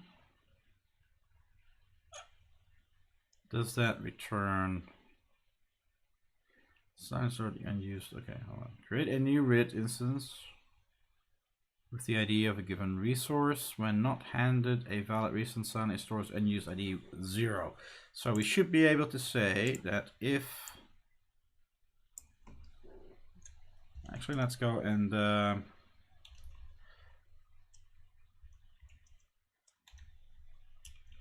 let's go and comment this out so that we don't lose our old code.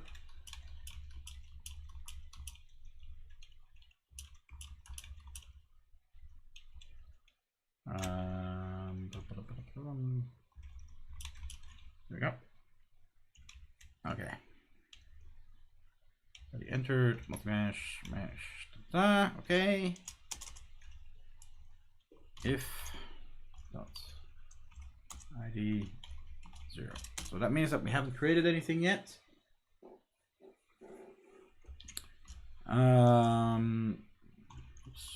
Is physics engine. Oh. Why am I typing it? Physics server. Of course. Body creates. Static. There we go. Okie dokie. So we've now created our static body. All right. Now the thing that I want to write is attach object instance ID. What does that do? Is that important for us?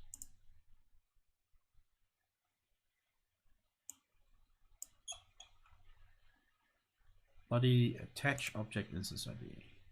Assigns the area to a descendant of object so it can exist in the node tree. Okay. I have a feeling that this is going to end up doing exactly the same as we were doing before. But let's just see. It might be faster. Might be faster. I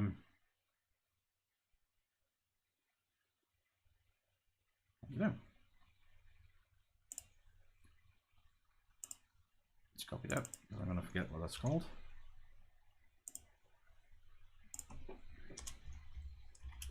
Physics server attach body ID static body, and that is get instance ID. Do we have that here as well? We do. Look at that. So we're going to make that a child of our asteroids. All right, cool. Now obviously we want to set our collision layer and our collision mask. Now actually we don't really care about our collision mask, we only care about our collision layer. Dot body set collision layer for our static body. All right. Now, this is one thing that I always have problems with. Collision layer is. What did we do as a collision layer? So I'm going to, so that's 5. So 1, 2, 4, 8, 16. I don't know if Akian is still around. Akian, I don't know if you know if there's a hint that we can give here that turns that into our proper collision layer UI. I don't think we have that available yet, which is a bit of a shame. Okay. So again, I don't care about our collision mask because we're a static body. So we're just going to leave that alone. All right. So we don't care about our debugging collision hints. What is G3? G3. Mesh grades, differences, grades.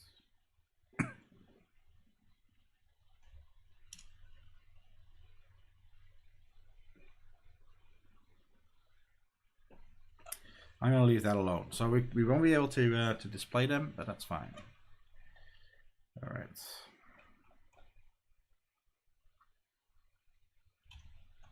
So now, how are we with shapes on this thing? Is there like a body add shape? A set shape?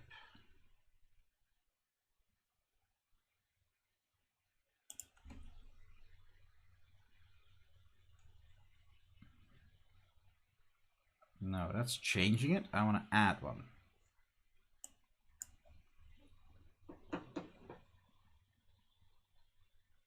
All right. Cool. If that works, then that is something that I really need to add into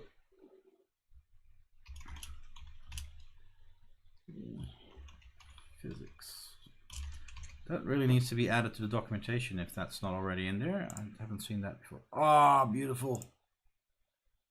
That is so cool. All right. I need to retrofit that into Godot XR tools because right now we don't have that as an interface today. That is beautiful. Thank you, Mr. CDK, for that little tip. Sweet. All right. So, body, add shape. That's the one. Boom. Okay. With a transform. Perfect. Add a shape to the body along with the transform matrix. Shapes are usually referenced by their index, so you can track which shape has a given index. Cool. All right. So, do we have a create shape? That would be shape create, I think. Shape create. Perfect. Creates a shape of the type shape type. Does not assign it to a body or an area. To do so, you must use area set shape or body set shape. Well, we're going to use body add shape. Okay, cool. So let's go and copy that one so that we don't have to type that in again. We're going to run through all our asteroids, and here we're going to say for sphere shape is physics server shape creates sphere. Boom. Cool. We've got our sphere. But now we get one that is way more tricky. Because as far as I know, these are actually the direct shapes that we are using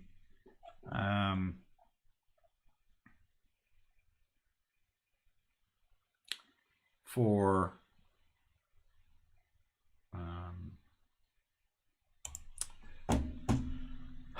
what's the name? For Bullet itself. So we're actually getting a data variant here. It sets the shape data that defines its shape and size. The data to be passed depends on the kind of shape created with shape get type.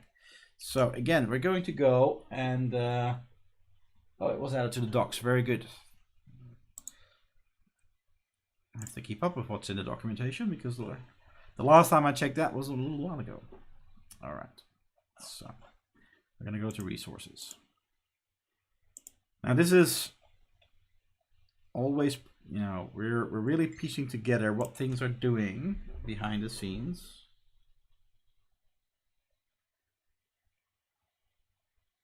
Okay, sorry, was just a message. I'll react to that later. Okie doke. So shape set data.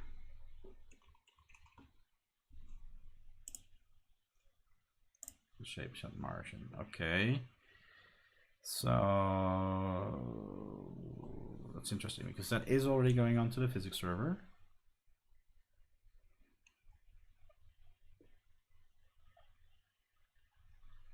Interesting that those are not exposed here.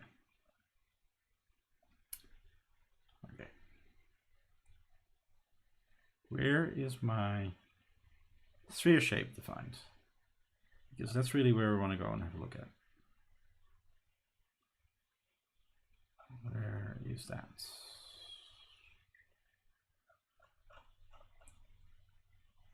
Capsule shape. Oh, look at that. They're all broken into pieces. So we go to sphere, sphere, sphere, sphere. Where are you? Why can't I see you? Here we go. Okay. Set data. Okay, so this guy just has a radius as the data. Because when we look at some of the other ones, they're actually complete. What you call it? They're quite bigger things that it needs to do. Okay. So we just have the radius there as the. Oh, no.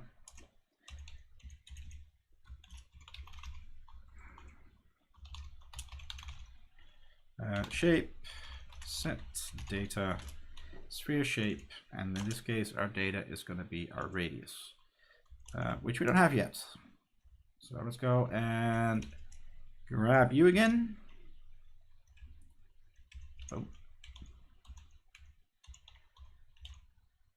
Oh, we need our.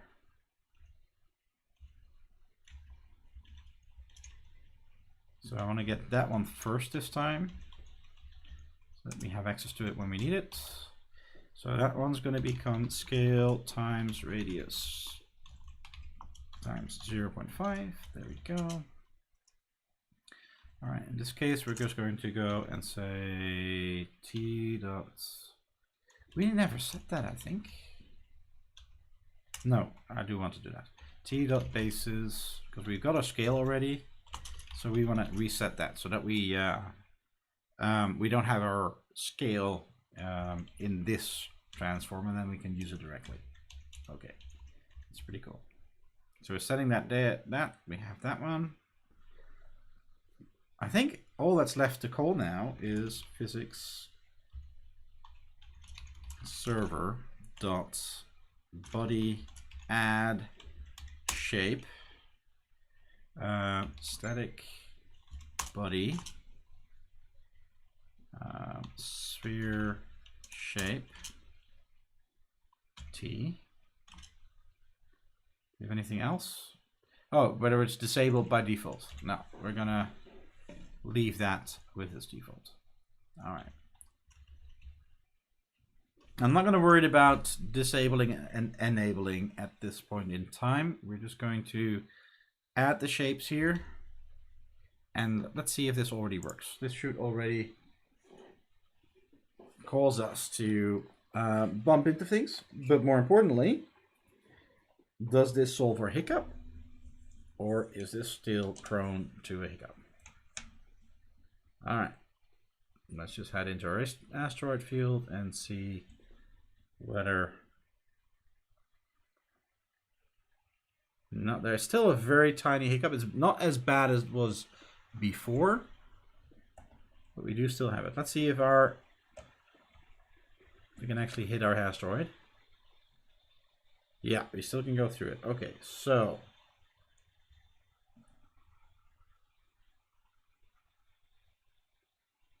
okay, so we're still missing a step. We are still missing a step. I should have actually zoomed that out before we ran that. All right, what are we forgetting to do? Let's actually first see. I'm going to do that with a print. Although, for some reason, that one is getting a bit crazy. Oh. Why does that not work? Our little output pane seems to be a tiny bit broken.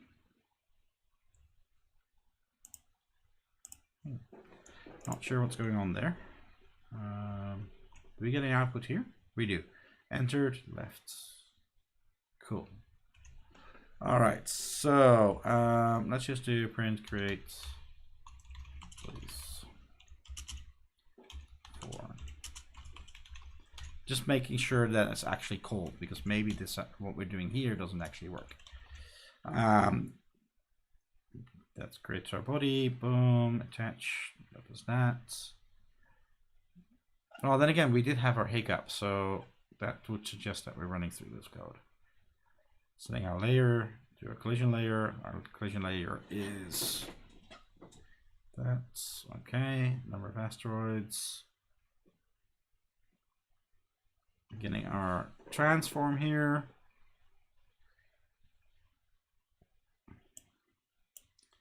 Getting our scale. We're resetting our bases on our transform.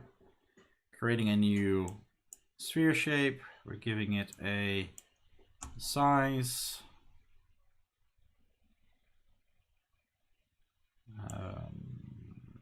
And we're adding it.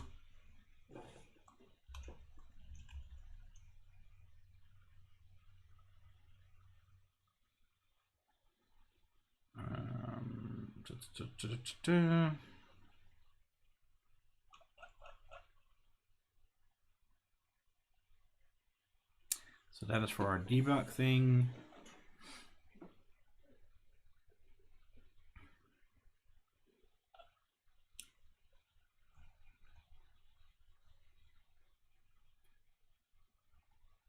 Okay.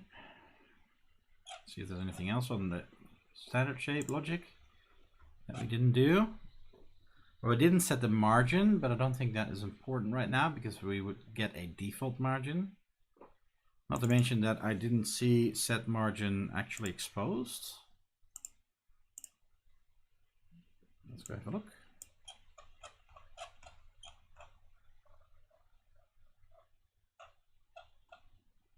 I'm scrolling too fast. So create, get data, set, get type, set data. We're actually not exposing our shape margin here, which is really interesting. All right.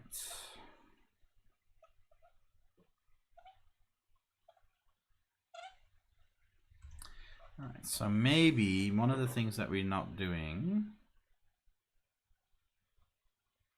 I don't know if that's important. Let's see. Body add, done. My impulse. Then we do that. Creating it. Get collision layer, get work state. Save margin. Get mode. We get space and get state. Okay. Don't care about that. Don't care about any of those. We have a set space and set state, so maybe that's stuff that we need to do. Hello, Island Yan. Thank you very much. Okay. Let's have a look here. What is it called? Let me just look at. Good here. Set space. Space. Oh, that's not what I wanted. Space. Find. So we do that on enter world. Well, in our case, we are in the world, so we don't have to really worry about that. And we need to set our global transform. Okay, set state, set space. That seems perfectly logical. Now, in this case, we don't have to worry about us being in the scene tree because we wouldn't be getting our body entered if we weren't. So we can just add that in here and say physics server. Pretty sure that's the missing ingredient. In which case I can actually take that out. Dot body set space get worlds dot get space.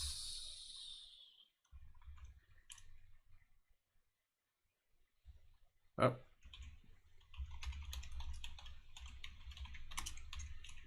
Okay. Do you want to try this again? No. Okay. So that might be a problem.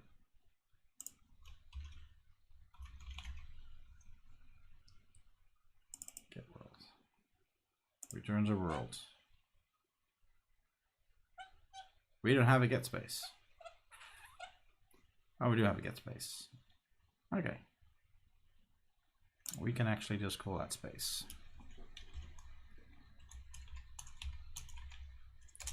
Okay, we'll do that.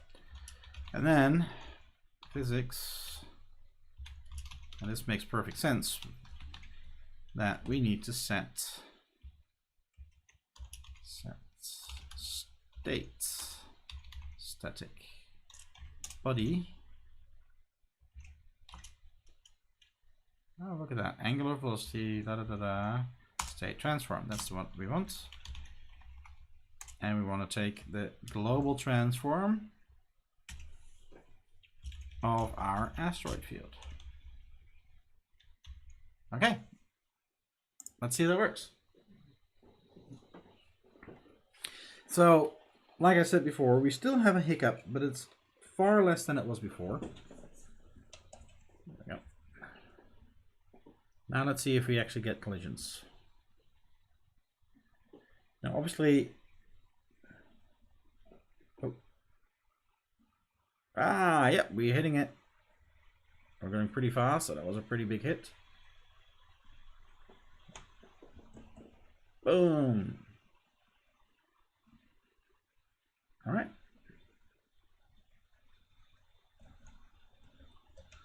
We are definitely getting collisions, so what we're doing definitely works, but we're still getting our hiccups, which is really annoying.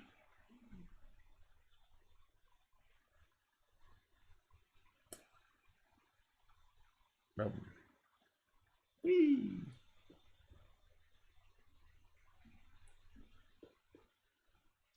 Well, I still call that progress.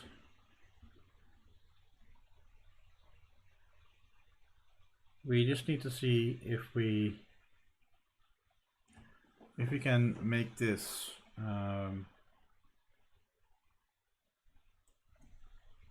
this is actually quite interesting. I am no longer getting my hiccups,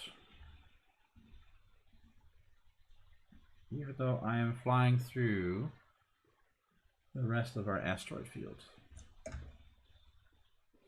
Okay, the big question right now is, let's go and put this on my head like this.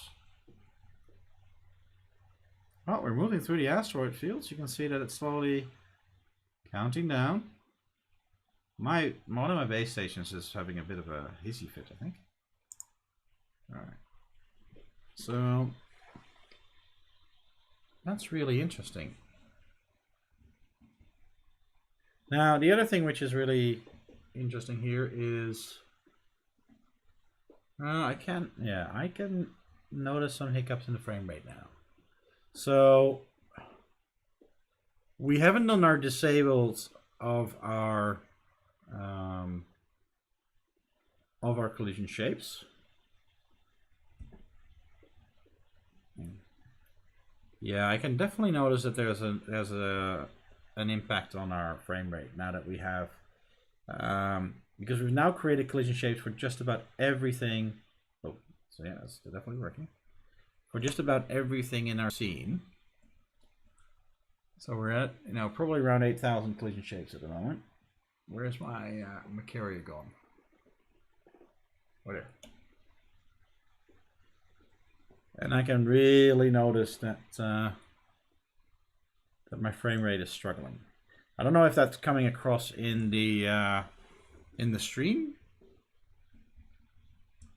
But you notice it in inside of the headset because OpenVR is starting to do its time warp thing, or whatever OpenVR calls it, and you just get this jarring effect when you turn too fast.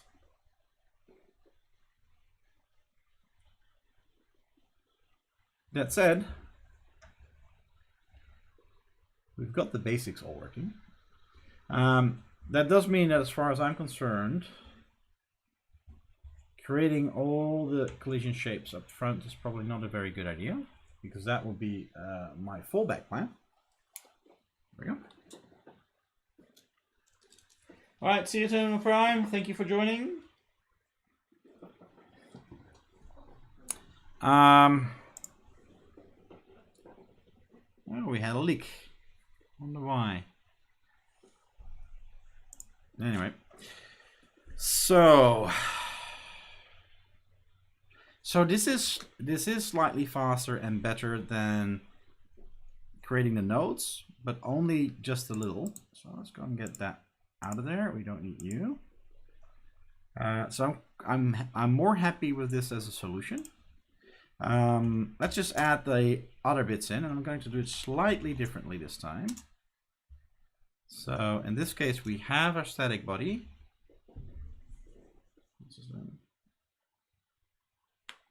Okay.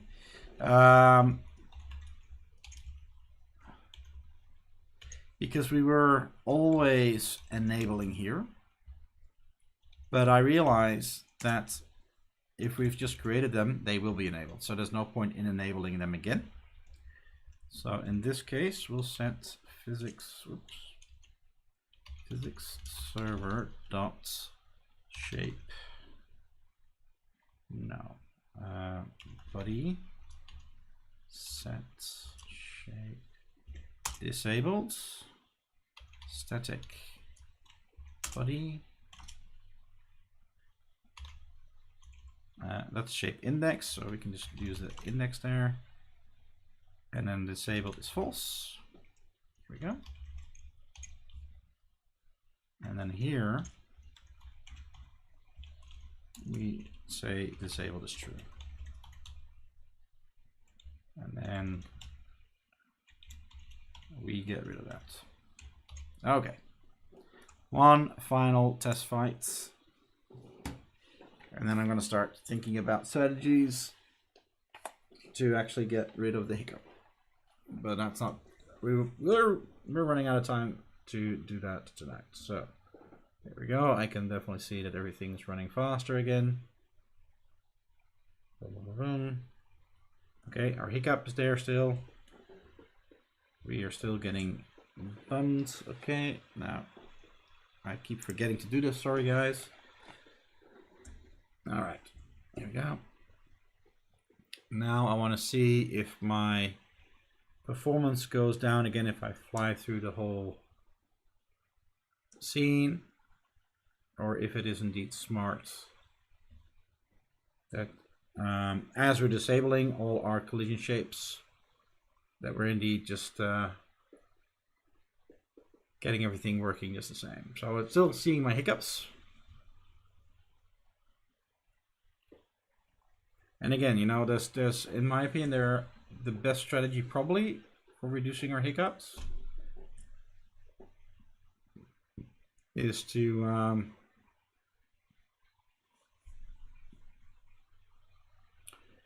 make our fields smaller and add them in smaller groups. Now the other thing that might be interesting to investigate is it adding everything to the physics server that is causing it to just stall for a very short time, or is it the fact that we're doing it in GD strict, which is possible, you know. All right. My gut feeling says that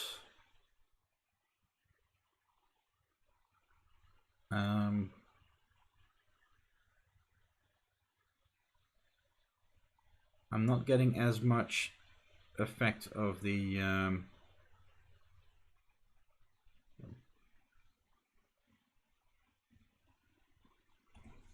of the physics engine being overloaded.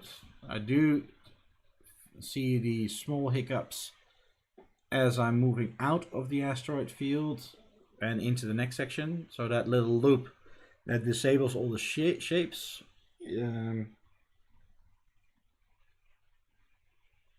results in the same hiccup as well. So I don't know. I wonder what that is with the physics engine. Whether something went wrong with my moon just a minute ago. I'm not quite sure what that was. It seemed to be flickering. So yeah. Oh, oops. I crashed into the carrier. Alright. I was hoping I would fly over it, but I misjudged that a little bit. No. We are definitely having our frame rate just as normal. So the disabling of the shapes does indeed mean that Bullet has less problems with the fact that we are having so many objects in the scene. Now, by the time that we complete our little round, we have, you know, a couple of thousand collision shapes loaded, most of them disabled. I don't think that will be much of a problem. You know, it won't take up that much memory, I'm sure. But I'm still surprised that, you know, this gives the biggest hiccup, that loop. But even these two small loops, this little one for enabling and this little one for disabling, I can notice that in the headset. And again, I don't know if that translates on the stream. The thing is, the moment that you skip a couple of frames in VR, that's noticeable because you're moving your head around. Your body is accustomed to the speed and rhythm of what you're experiencing. So having, you know, 2 or 3 frames of it just standing still is immediately noticeable. It's usually less noticeable when you're looking at it on a screen. So again, I don't know if that was as noticeable as it was for me looking through the headset. Did my computer just... oh, there we go. But it was definitely noticeable and definitely something that you don't want to have in a game. So, strategies. One is looking at, okay, what is actually in this and what is actually in this loop that causes it to be slow. Is there a way to do an update like this without whatever overhead is being caused? I can imagine that because we're calling body set shape for every individual shape that we have right now, maybe that's a problem. I don't know. And maybe there's a better way of doing that. Maybe we can turn the physics body itself on or off, in which case we would probably want to create all the shapes on load time and just have that hiccup as the scene comes in, as we load the scene for the first time. Because then the screen is black anyway, you know, it's in our loading pop-up. So we don't really care at that point in time. So if we create all the physics objects right there and then, if we have some way of disabling the whole thing by disabling the physics body, maybe by changing its mode, or maybe that's set state. It's actually a good question. So when we look at body state transform, that should be in here as well. So let's see what the other states are.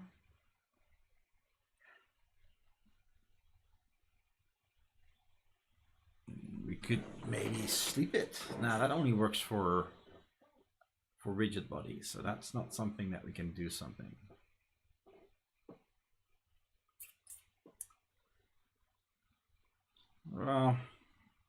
So yeah, so we'll need to figure out if there's a way to disable them in bulk. The other option is just to do it in smaller regions.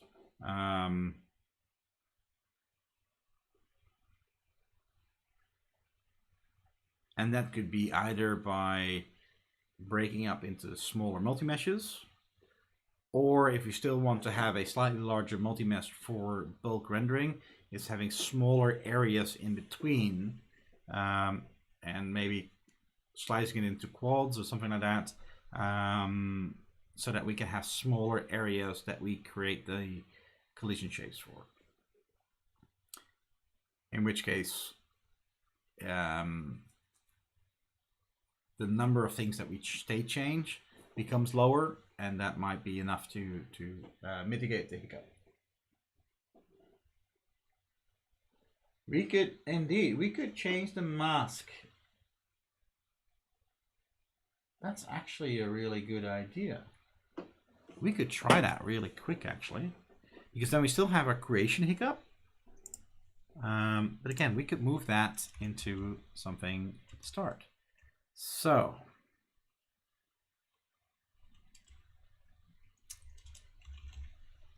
we are going to say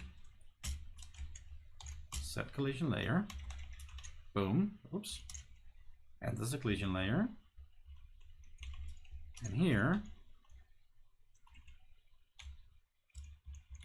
we're going to set the collision layer to 0. That means that we are not part of any layer. Let's see if that works. That should take the loop out altogether. I really need to set a frame counter on here to see what is our performance as far as that is concerned. All right. So I'm still expecting my little hiccup as we enter. Yep, there we go. And I just realized, oh, we're still hitting this thing. I forgot to do that again. There we go. Alrighty. Oh, I don't want to hit you. I am hitting you. I think I need to reapply for my pilot license. And now I'm doing it on purpose. Okay, let's fly through these things.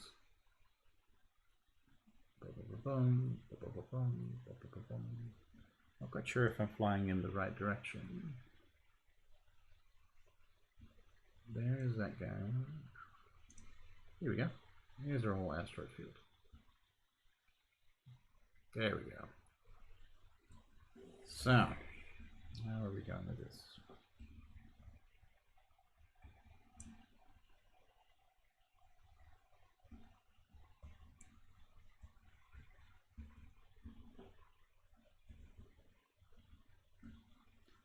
Now the weird thing is, I'm not getting any hiccups right now, which is the same experience that I had a minute ago. Sorry, I'm just adjusting my... one thing, as someone who wears glasses, headsets are not comfortable. I'm actually thinking about installing the Oculus drivers on this computer because they are running on the other computer. I usually use the Rift with my other computer and the Index with this one. But I'm thinking about installing the Rift drivers on this one, for the simple reason that the Rift's design, I'll grab it off the desk in a minute. Okay, so where is my carrier gone? That is going to be next week's subject, by the way, just on a quick tangent. We are going to start working on being able to select things, select the enemy or the friendly carrier, or select other things, so that we can have some navigation going. There you are. All right, I am experiencing some slowdown, and I actually think that the problems that I'm having with the slowdown right now have got more to do with that all the asteroids are in my field of view right now. So we're rendering all these asteroids at their full quality and resolution at the moment. So that's the other thing that we need to start working on, is our level of detail system. But yeah, one of the first things that I want to start working on is that we can actually select things in space and get a heading, get some visual indicators around us that allow us to fly back to our carrier if we're lost. All right. Now that all said, everything is behaving now. Now the thing that I don't get is that the moment that I entered the asteroid field for the first time, I really noticed the hiccup. But as I was flying through the asteroids field, I no longer had it. I don't get that. Why would it only be going wrong the first time? Alright, just as an experiment, I just want to hit that asteroid over there, just to see if indeed all the collisions are still working. Yeah, so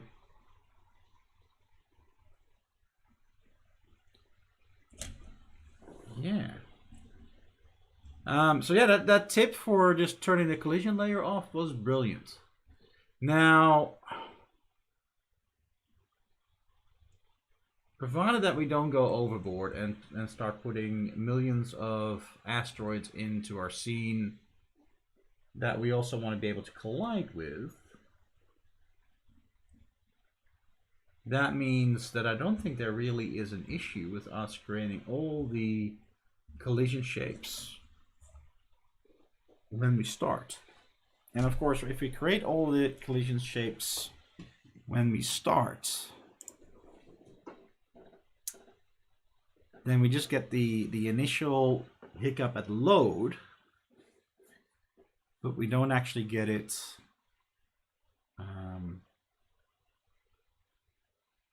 later on. Okay, let's have a look at chat. Let's see what you guys are all saying. Okay, I'm not sure what the default mask is. Well, yeah, that was noticeable. Try monitoring how many active bodies are and how many collision pairs.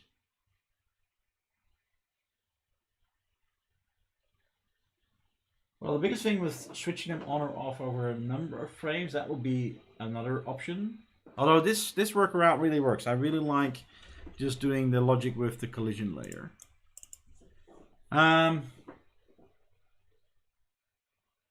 So I think that's actually already a better solution than doing it in steps. How many active bodies are and how many collision pairs? How can we monitor? Is that a performance monitor thing somewhere?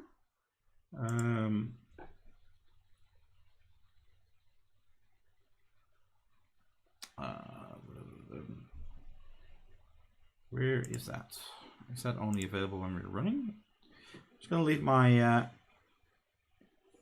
my headset off because I can actually see on the screen here what I'm doing. Just to see remote.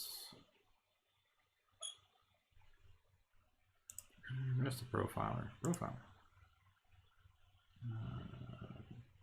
No. Physics frame. Physics. Monitors. One of the monitors. Let's see. Physics. Here we go. Collision pairs. Active objects. Okay. So we're going to keep that small so that we can actually see what's going on.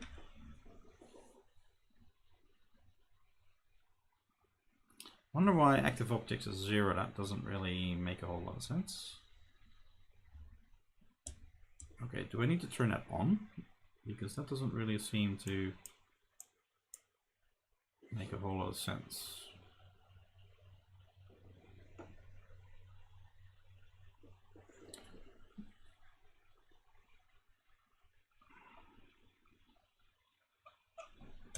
All right. Oh, we're not colliding, obviously. So let's go and collide. Well, I don't think my monitor is running right now, which is interesting. So again, do I need to... Here we go.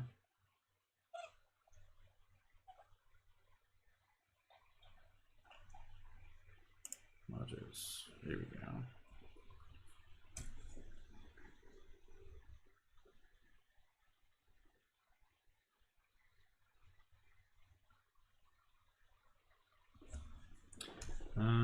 What am I missing here?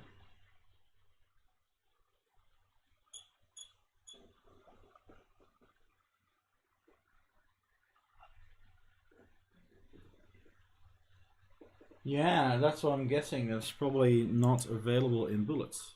This is going pretty funky.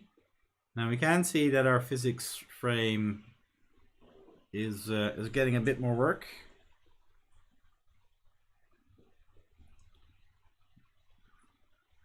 This is more difficult flying on screen than it is in the headset. It's definitely a lot clearer in the headset.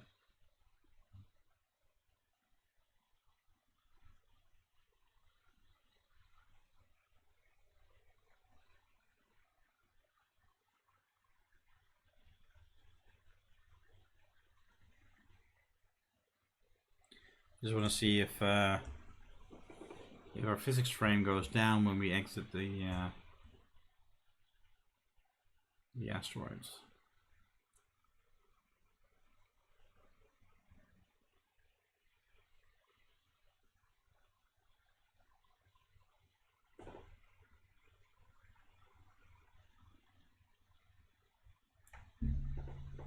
Well, it's definitely speeding up now that we're outside of that. So.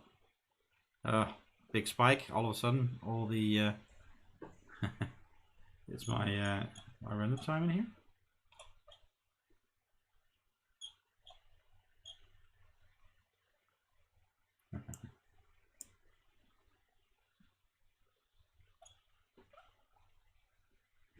Yeah, that's funny.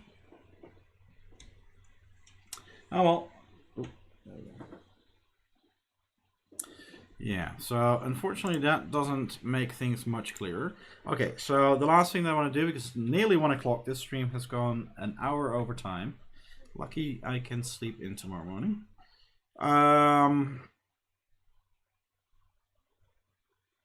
Alright, so now we need to be a little bit more careful, because that needs to be on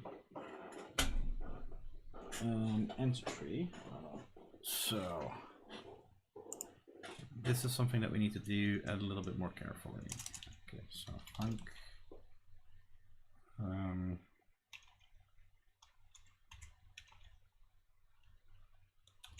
No, that doesn't work, is it?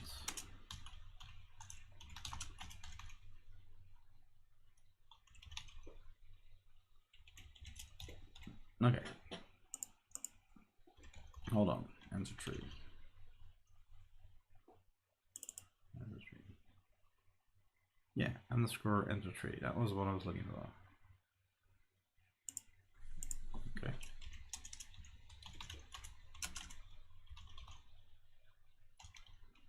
Not sure why that doesn't autocomplete.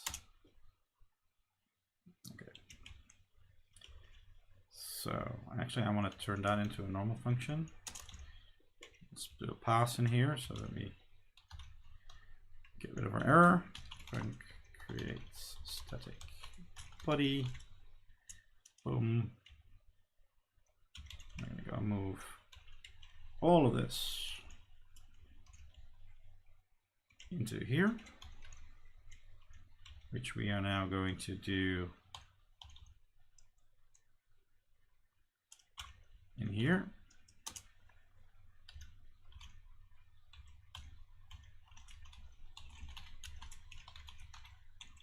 Here we go. Okay, then on our enter tree, we're going to set if static body, because obviously we only want to do that if we've created it. We are going to go and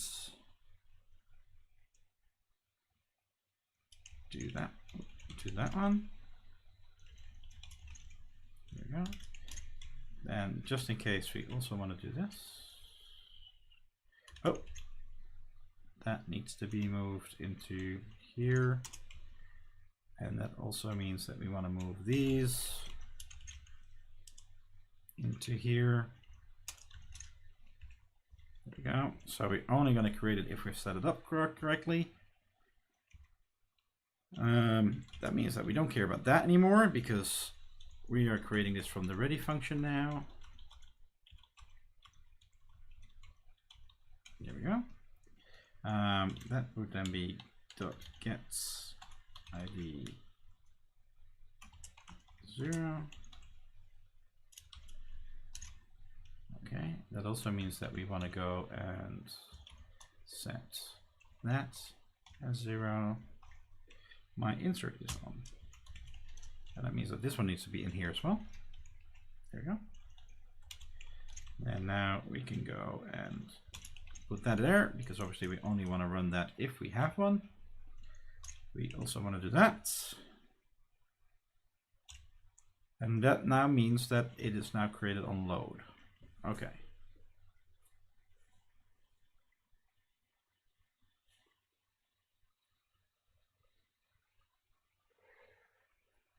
Ready comes after enter tree. It's possible.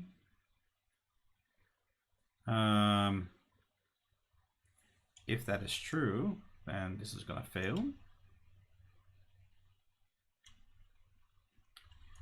Well, you know what? Let's see if this works. I'm just not gonna worry about this one. Okay, let's have a look how well that works.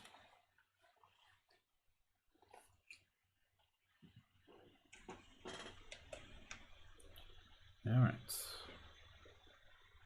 Now we should not get any hiccups because we've created everything now.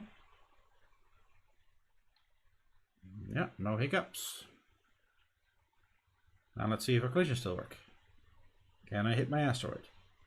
Yes. Ha! Okay. So creating all those shapes when we start up our game doesn't seem to be very much of a problem. All right.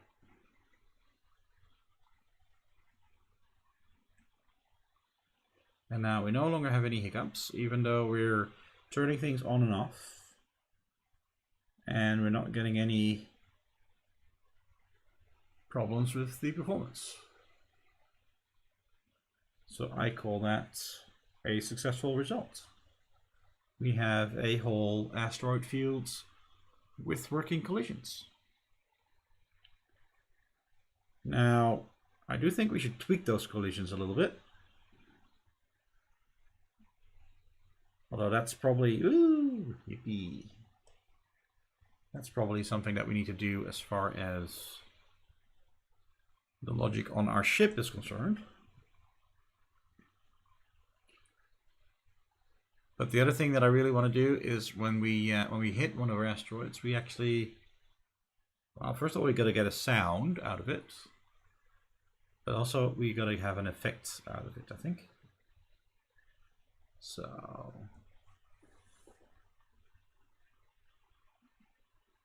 boom. I think our ship needs a couple of shields. Maybe take some damage when we hit one of these things.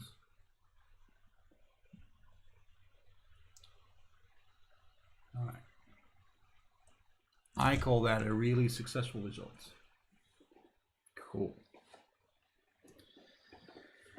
All right. So, there is more that I want to do with our asteroids. Let's go back into here.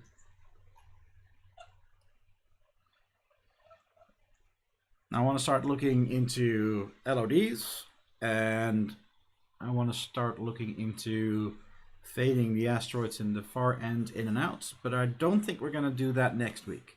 I might spend some time during the week reorganizing this a little bit, maybe creating more smaller multi-meshes just to help with once we are ready to implement some LOD in there. But I actually want to leave the asteroid field alone for a little bit longer, or from now on, just for a little bit, because I want to look at some of the other things. You know, we've been dealing with this for 2 streams now. There's plenty of other stuff that we need to start implementing.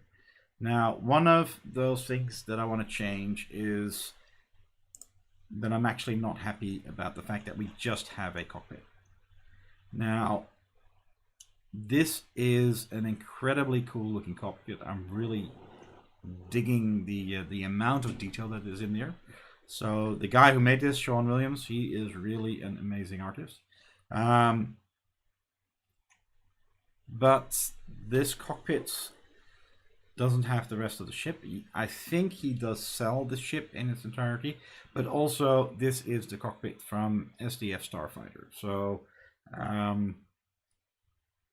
I really want to go into somewhat of a different direction there. So I'm looking at alternatives to see if there are other ships that have a full body and a cockpit that we can use. So that's something that I want to look at, because first of all, when we look outside of our cockpit, I want to see more of the ship. I want to be able to see the guns so that we can start doing things with the guns.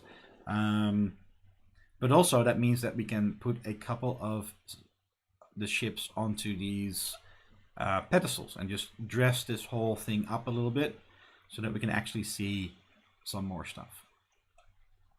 The other thing that I want to do is I want to start creating some things outside. First, just to create a system that we can actually shoot at some stuff. So like I said before, I want to be able to start selecting things, start utilizing the radar, so that we can cycle between friendly ships, we can cycle between enemy ships, and we can start implementing some basic gun mechanics on our ship, and we can actually start firing something.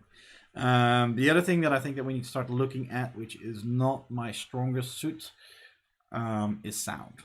Now I think sound effects, as far as spaceships are concerned, are easier to find than a lot of other sound effects, but definitely things like engine sound and stuff like that, so that we can actually hear us flying, basically. That is, I need to find some good resources for that sort of thing. So yeah, I really want to, next stream, I really want to start working on actually making the flying experience a little bit more fun, give us some more to do, give us some more interaction. And then later on, we'll come back to the asteroids and polish it up a little bit and make them work better.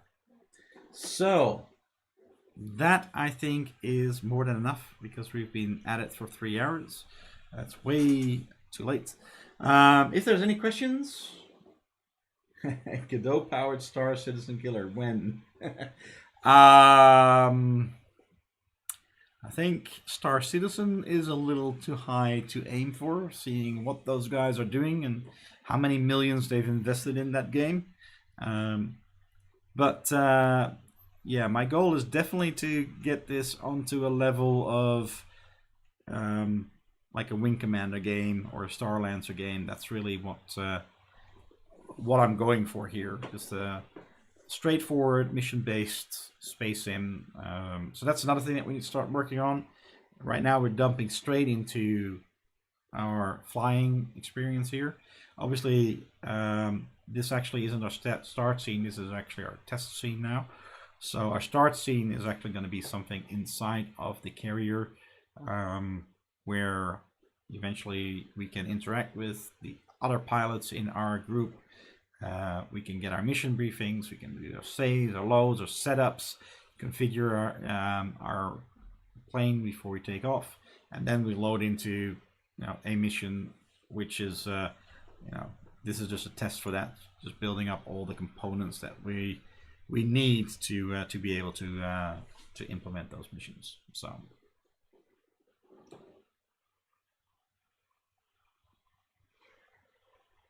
alrighty.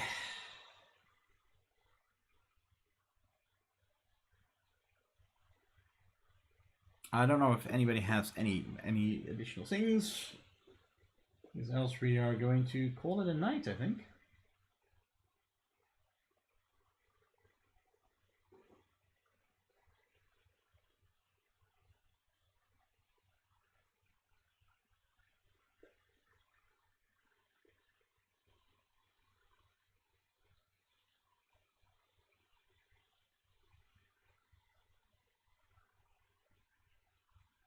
No, well, thank you everyone for watching tonight. Thank you for tuning in. I hope you guys enjoyed this. I think we accomplished quite a lot. We can now fly through our asteroid fields and actually hit our asteroids, and doing it without our performance being affected really badly. I do think I have some work to do to make the performance better with this many asteroids on there, so that we can, because this is a pretty beefy laptop, which kind of helps as well.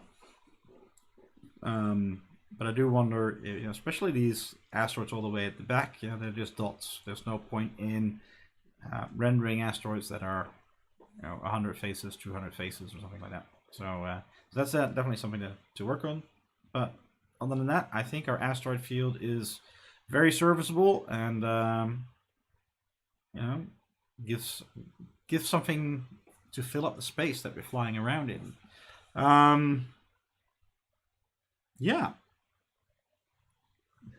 Hey, Cold Dragon. Yeah, I'm just about to round off. It's 1 a.m. here right now, so time to go to bed. But you can rewatch it.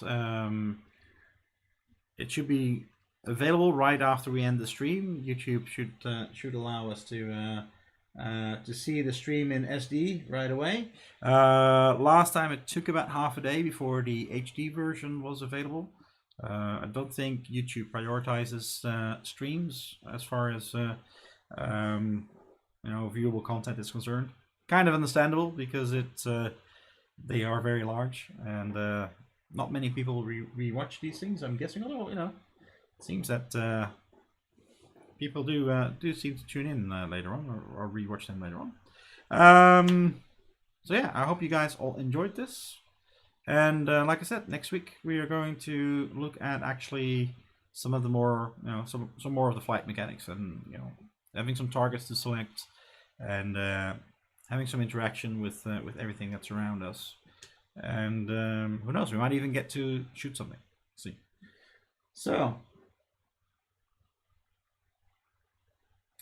there's a rotating problem in Facebook. Is that the OBS problem?